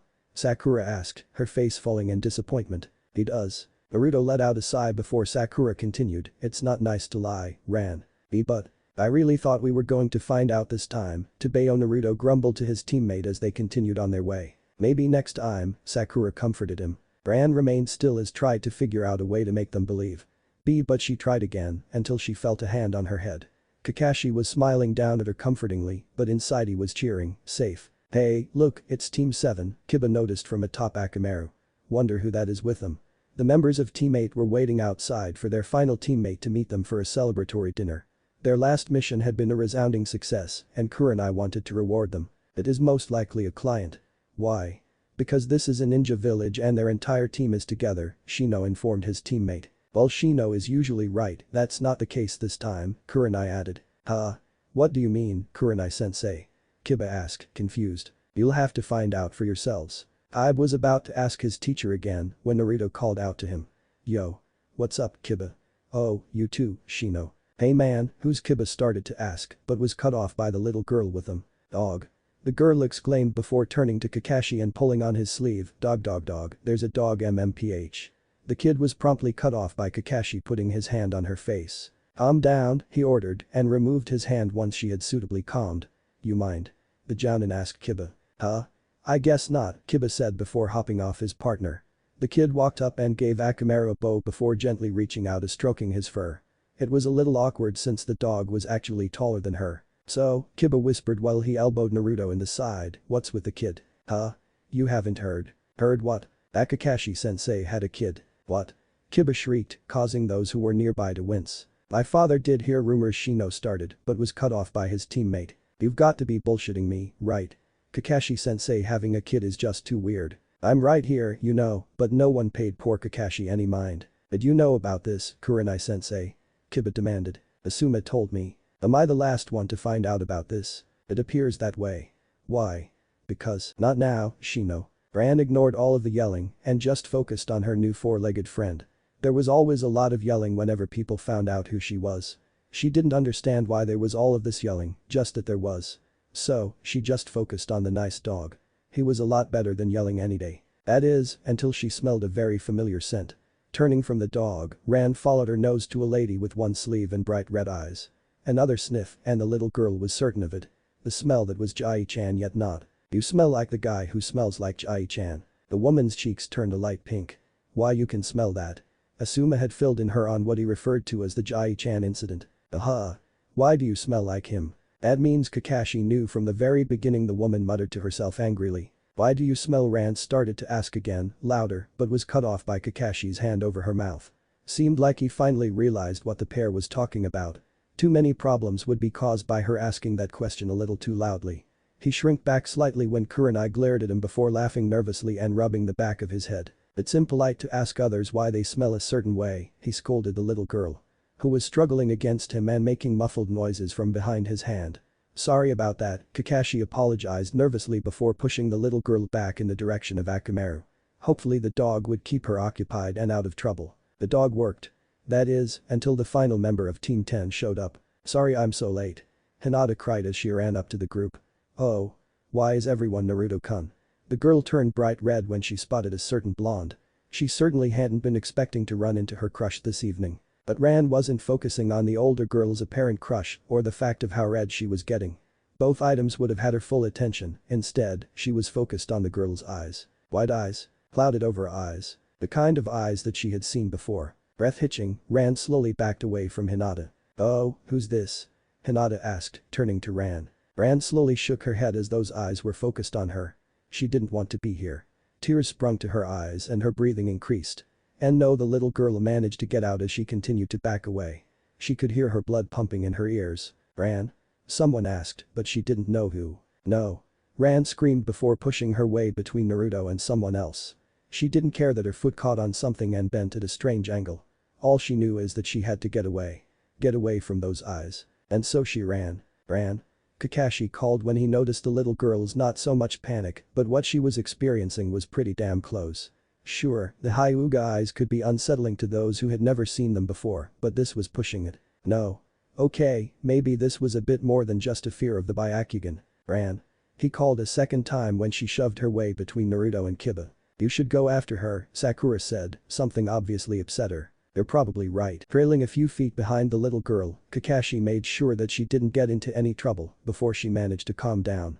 Eventually, she tired and plopped down onto the ground with her back resting against the side of a bakery and wasted no time curling into a ball. So, you want to tell me what that was about? Kakashi asked once he sat down next to the girl. Ran only curled tighter and cried into her arms. Later then. I can wait, he said as he pulled out Icha and flipped to random page. The setting sun provided more than enough light to read by, and Kakashi was expecting to hear for a while. The sun had long ago set when Ran sniffled for the last time and scrubbed at her face with her hands. Shakily getting to her feet, the girl let out a pained cry when her ankle collapsed under her weight. Luckily, Kakashi managed to catch her before she crashed to the ground. Looks like you twisted it, he commented after glancing down at her swollen purple ankle. It didn't start hurting until now, Ran murmured. Didn't really have a chance to notice it before now, she didn't say anything in response. Letting out a sigh, Kakashi crouched down in front of her, climb on. Ran hesitated for a few moments before reluctantly climbing onto his back. Neither said anything during the walk back to the apartment, but Kakashi was pretty sure she started and stopped crying at one point. Looks like you twisted it pretty badly, he said again once they got home and he had a better chance to examine it. Her ankle had already swollen to twice its original size and was a mosaic of red, blue, and purple. A quick summon later, Pakin was sitting next to Ran while Kakashi got an ice pack. You think you could go get Sakura? He asked Pug. Sure, but whether or not she's willing to come is up to her. Everyone knew how Sakura felt about making house calls. Tell her it's Ran. She would never say no to an injured child. On it, Pakin raised a paw in farewell before disappearing in a cloud of smoke. What is it? How bad is it? A flustered Sakura cried as she barreled through their door not 5 minutes later. Gasping for breath, Pakin hanging off one of her shoulders while the other was occupied by a medic bag. It's rude to barge in without knocking first, Kakashi scolded blandly, but Sakura was paying him no mind. Frantically looking around the apartment, the older girl found Ran sitting at the low table with an ice pack on her ankle. He spoke up a second time before Sakura had a chance to ask, it looks like a bad sprain. Blinking twice before her anger reached its boiling point, Sakura turned to Pakin. You said she was injured. She yelled at him as she held him up by his scruff. You were running off before I could tell you everything. The dog cringed away. Sakura's eye twitched a few times before letting out an angered huff. She had grabbed her bag and taken off as soon as Pakin had said Ran was hurt. This may have been a tiny bit her fault. Alright, I'll take a look, she relented before making her way over to the little girl. Ran didn't even look up from her lap when Sakura sat down next to her. Kiro-chan was tucked protectively under her arm. The older girl made a hissing noise when she lifted the ice pack from the little girl's ankle. Yep, that's a bad sprain. Luckily for you I can this fixed up in no time. She tried to cheer up Ran, but the girl only glanced up briefly. Ran winced when Sakura put her hands on her ankle, but that turned into a sound of wonder when the older girl's hand started to glow green. What? Pretty cool, huh? Sakura smiled, medical ninjutsu is pretty nifty. It kinda tickles. It does, doesn't it? Ran turned to Kakashi and asked, can you do this? Medical ninjutsu isn't in my skills reporter. Can't do anything, Ran muttered to herself, causing Sakura to have to stifle a snort. Kakashi narrowed his eye in warning. There we go, Sakura announced, trying to hide her shit-eating grin, all better. Ran hesitantly got her feet before giving her ankle a test hop. It doesn't hurt anymore. She exclaimed in wonder before plopping back down to get a closer look at her now healed ankle. So cool. Yes, now that we have established how amazing Sakura is, Kakashi huffed, you're free to go. Honestly, medical ninjutsu may be a massive asset on and off the battlefield, but insinuating that he was useless just because he couldn't make his hands glow green with chakra. Alright, Sakura shouted as she slammed the front door. And you're welcome. Now that's taken care of, what do you want for dinner, Ran? Kakashi asked again, only to find the girl nodding off. You were just jumping around, children certainly were a mystery. Alright, come on. Time for bed, Kakashi tried to lift her to her feet by picking the girl up under her arms, but Ran just went limp. You've gotta work with me here, he tried again, but she just crumpled to the floor a second time. Letting out a sigh, Kakashi heaved his daughter into his arms before making his way into their room and helping her to change into her pajamas. Either Ran was beginning to really trust him or she was just that damn tired. It was more likely that she was that tired. Not that it mattered that much to Kakashi, he was just glad she wasn't crying or being frighteningly quiet anymore. Sakura's visit had seemed to have briefly cheered the kid up, but it was hard to say how long that would have lasted. With a final glance at the girl, Kakashi made his way to the kitchenette and made himself a quick dinner. A few hours, and several chapters of Icha Icha, later the Jounin was getting ready for bed himself. Kakashi couldn't remember a time when he had a more regular sleeping schedule than he did now. Ran was influencing him in more ways than one. Screaming. Before he was even fully awake, Kakashi was on his feet, Sharingan open, and a kunai in hand. Very few things could wake a shinobi faster than screaming. A quick scan with his left eye revealed the source, and Kakashi relaxed slightly when he found it was only Ran. At the very least she wasn't being murdered. Not that apparent night terrors were much better. And now there was no way to slip back into their nightly routine, now that he was obviously awake. Ran? He called in what he truly hoped was a soothing voice. The last thing Kakashi wanted was to upset her even further. The little girl didn't respond, but she didn't start crying harder. At least a partial success. Ran. He tried again, crouching down next to her. Kakashi was very rarely surprised, much less shocked. There were very few things left in the world that had the capability to make him so much as lift an eyebrow. But then Ran came barreling into his life, and now Kakashi was finding himself surprised over and over again. First, it was just her existence. Then it was just how much she looked like him. And then there were the things that would come out of her mouth. Now, it was how she was clinging to him for dear life as she cried into his chest. Ran didn't like it when he would stand too close to her, much less actually touch her. Sure, she didn't stand as far away as she used to, but this was a considerable leap. It was fair to say Kakashi was incredibly out of his element and had no idea what to do. Ran. He tried once again before awkwardly patting her back. What's wrong? Did you have a bad dream? That was probably the wrong thing to ask, as it only made the girl cry harder.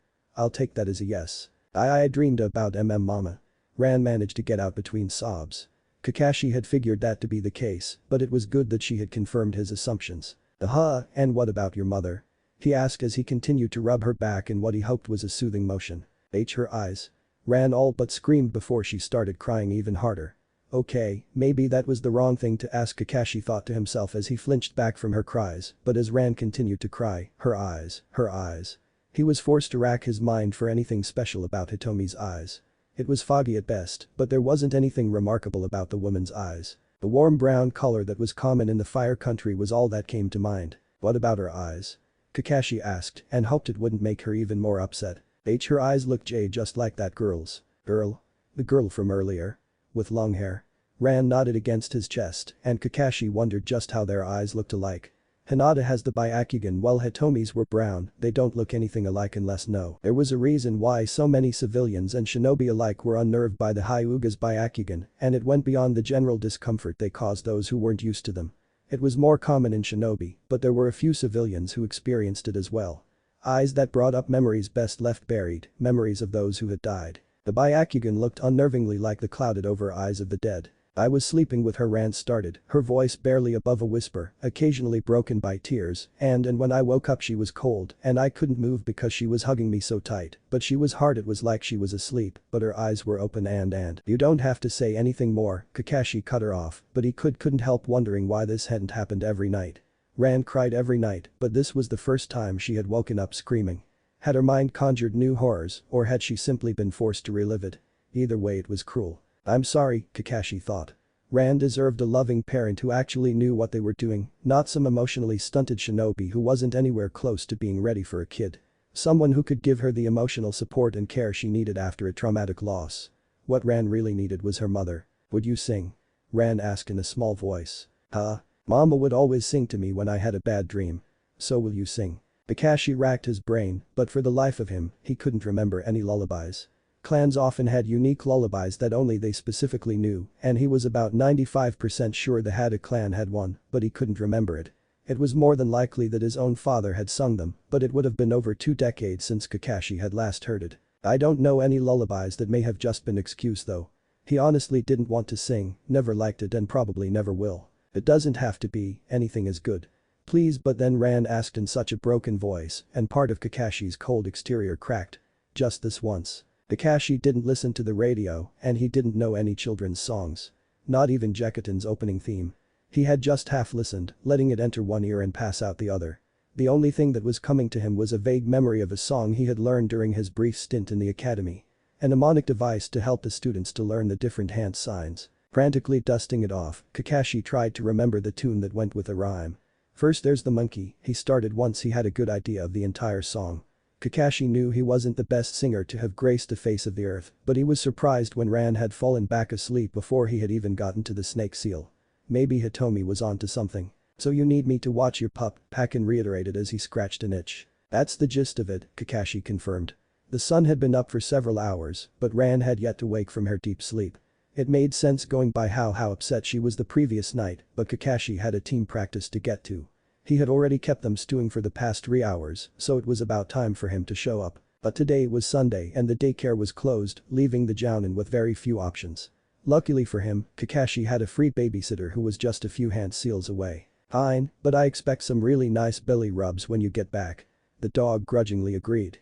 It wasn't that he disliked the pup, in fact he rather fancied the girl, but Pakin couldn't have Kakashi thinking he could just summon him anytime he needed someone to watch his pup. He was a busy dog, after all. Sure, Kakashi assured his summon, there's rice in the rice cooker. She should be able to get some herself for breakfast. He nodded to the dog before slipping into his sandals and heading out the door. Pakin let out a huff before he settled down next to the little girl, keeping an ear open for when she woke. Very little slipped past his ears, even when he was asleep. As it turned out, Ran woke within the hour. Blearily blinking down at the small dog next to her, Pakin. She asked, her voice hoarse. Yo, the dog greeted her. Kakashi had training to get to so I'll be watching you today, he explained. The little girl just nodded her head before clumsily getting to her feet and making her way to the bathroom. It didn't take long before Ran was dressed, fed, and ready for the day. What now? She asked her temporary guardian of a dog. What do you usually do? Practice riding. Hop to it then. Ran sat at the low table for a good hour and a half learning new characters before she started to get antsy. There was only so long a 5-year could sit still before she started to get stir crazy. Why don't you play with some toys? Pups love toys, Pakin suggested from where he lounged next to the girl. Toys? You mean like Kiro-chan? She asked before grabbing the stuffed animal in a flash. The little girl adored her ironically named Turtle. The two had been together for as long as Ran could remember. So the girl was more than happy to play with Kiro-chan for the time being. That is, until that became old as well. I'm bored, Ran complained before flopping onto her back next to Pakin. The dog quirked an eyebrow as the girl rolled back and forth. This isn't good, Pakin thought. The signs were the same in human and dog pups, if they weren't stimulated enough, they started to get fidgety. The path from fidgety to completely destroying your house due to boredom was a short one and should be prevented at all costs. Why don't we take a walk, Pakin suggested. Ran instantly perked up, can we go exploring? Sure. Yay. The little girl exclaimed in delight. Wasting no time, Ran darted out the door, anxiously awaiting Pakin in the open entryway. Wait, don't you need those foot things? Pakin asked as he glanced down at her bare feet. What did humans call them again? Socks. No, that wasn't right, foot covers. No shoes. That was it.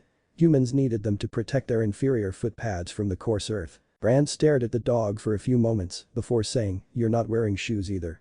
People here were really into wearing shoes, much to Ran's bewilderment. Fair enough. Couldn't fight with that logic. The pair made their way down to the street, Pakin letting Ran wander about. He made sure to pay just enough attention to make sure she didn't accidentally kill herself. Pakin wasn't going to stop her if she was about to do something stupid. The dog found that pups learn best through mistakes. Plus, it was always good for some laughs. Unfortunately for Pakin, Ran was too excited to be out and exploring her new village to experiment too much.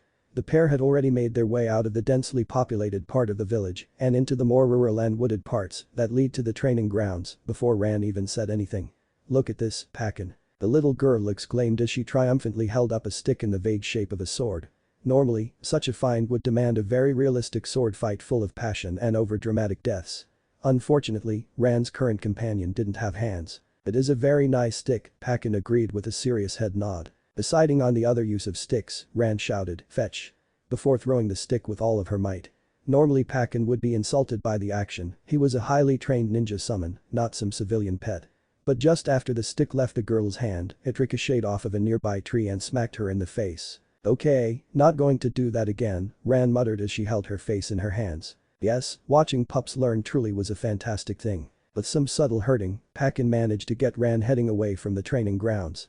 The dog was pretty sure that Kakashi wouldn't be happy if his spawn was fried by some overzealous genin who had just learned their first fire jutsu. That would be pretty bad. The kid didn't even notice that they were changing directions until they were nearly back in the heart of Konoha. But Pakin quickly reassured her that they were just heading to another wooded area. One that wouldn't possibly kill her. Ran merely shrugged and let the dog lead the way, and it wasn't long before she was stopping every few feet to look at a bug or rock again. Pakin was pretty sure it was the same bug, but Ran was adamant that they were in fact different. The one before only had 2 spots on its back. This one has 3, the girl said seriously as she pointed to the bug's back. That's just a bit of dirt, Pakin argued before swatting it off. The bug started to frantically scurry away, but Ran managed to snatch it before it managed to get away. See? 3rd spot's gone now. The little girl examined the bug closely, but her face fell when she came to the same conclusion. The next few hours progressed much in the same way. As they traveled farther into the many wooded areas that resided within Konoha's wall, Ran wasted no time spotting bugs and other animal life that made their homes in the forest. Konoha had seemed so different from Ran's home when she first arrived. It was huge, buildings here were several stories tall and everywhere. The houses in her village looked nothing like these brightly colored and cramped buildings. And there were so many people. There was no way these people knew everyone like how they did back with her mother. But what saddened the little girl the most was the lack of forests. Streams, bugs, and all sorts of animals used to only be a few minutes away, but everything here was so cramped and crowded. There was simply no way it could have the forests Ran grew up playing in. Konoha had seemed so different, so foreign to the girl, but the more she explored it, the more familiar it became. Instead of one big forest, Konoha had a bunch of little ones, and much of the same animals and bugs she grew up around lived here as well. Sure, everyone didn't know everyone, but they treated each other kindly. Ran still definitely preferred the village she was born in, but maybe living Konoha would be alright. What are you doing? A deep voice asked. Ran nearly jumped out of her skin, while Pakin merely turned to look at the source of the voice. He had sensed the man earlier and had deemed him to not be a threat. This wasn't his first encounter with a young man. I'll ask again, what are you doing? The young man asked as he stepped out of the bushes surrounding the small clearing that Pakin and Ran were currently in. Most of his face was obscured by a hood, a high collar, and dark sunglasses. Ran briefly wondered what was with these people and hiding their faces. Looking for bugs, Ran explained, holding up her most recent catch, a large fire beetle. You shouldn't be here. Why? Because this forest is owned by my family, the young man answered his own question. You can't own a forest, the little girl scoffed. Actually, Pakin butted in, you can. What? No way. Yes way. But no one owned the forests back home. They belonged to everyone. Well, the young man tried to start again, but he was cut off by the summon. They technically don't own the forest itself, just the land the forest is on. Kinda like owning a house. Ooh, that makes some sense still, forests should be open to everyone. Ran huffed, paying no attention to the poor young man they kept cutting off. Pakin shrugged, it's one of those weird things you humans do. Isn't that right, Shino? Not that dogs could talk. Pakin's words brought the little girl's attention back to the third person in the clearing. Oh, you're still here, Ran said. Yes, that I am. As I was saying, the land and the forests on said land is owned by family. Only those given permission are allowed here. All I will ask of you today is that you leave. Why? Because you obviously didn't know that you were trespassing due to your ignorance of this village. You talk funny, Ran said, squinting up at Shino. Pakin had to disguise his laugh as a cough, but Shino seemed unfazed by the little girl's words. If you would follow me, then. He said before turning away from the pair. Ran sent Pakin a confused look, but the dog just shrugged his shoulders. Once Ran and Pakin were out of the Aburam forests, Shino disappeared without a word. This wasn't the first time this had happened to Ran since she had arrived in Konoha, and at this point, it was barely affecting her anymore. This place is weird, Ran thought as she glanced up at the sky. Time to go back, she said when she saw that the blue of the sky was slowly being dyed orange and red. Alright, Pakin nodded before turning in the direction of Kakashi's apartment. But why now? We've still got some sunlight left, and I would have thought you would have wanted to take advantage of it. The sun's starting to set, Ran explained, slightly shocked Pakin was even asking her this. You have to head home when the sun sets, everyone knows that. Of course. Naruto was growing impatient. He hadn't been bugging Kakashi for training as much since Ran showed up, instead working with his teammates and Yamato while the pair adjusted to their new lives. But there was only so long he could wait before the anticipation of a jutsu that could help bring back Sasuke made the young man explode. Kakashi was really starting to regret bringing the idea up in the first place. Naruto may be understanding, but he only had one setting full speed ahead. It wasn't like Kakashi didn't know that he hadn't been the best teacher or team leader since he found out he had a daughter, but they would only be so understanding for so long. They were going to be expecting him to back to full speed soon, and he would have to be. What with rumors of movement from Akatsuki? Kakashi was going to have to figure something out, and soon. I'm Ho. Kakashi started as he unlocked the front door, but stopped when he found the apartment empty. Ran's sandals were still in the entryway, but it looked as though neither Pakin nor Ran had been home in quite a while. They're probably fine, Kakashi said to himself. He wasn't worried. Pakin had probably just taken the girl on a walk to get her energy out, and there was no way the dog would allow any serious harm to come to Ran. Seating himself at the low table, Kakashi moved Ran's kanji work to the side and pulled out Icha Icha, intending to read until the pair returned. He just wasn't expecting to be waiting for a good hour and a half before he felt two familiar chakra signatures making their way across the landing. I dunno, pup, Kakashi heard his summon say. I think he'd be considered naked. Kakashi decided that he didn't want to know.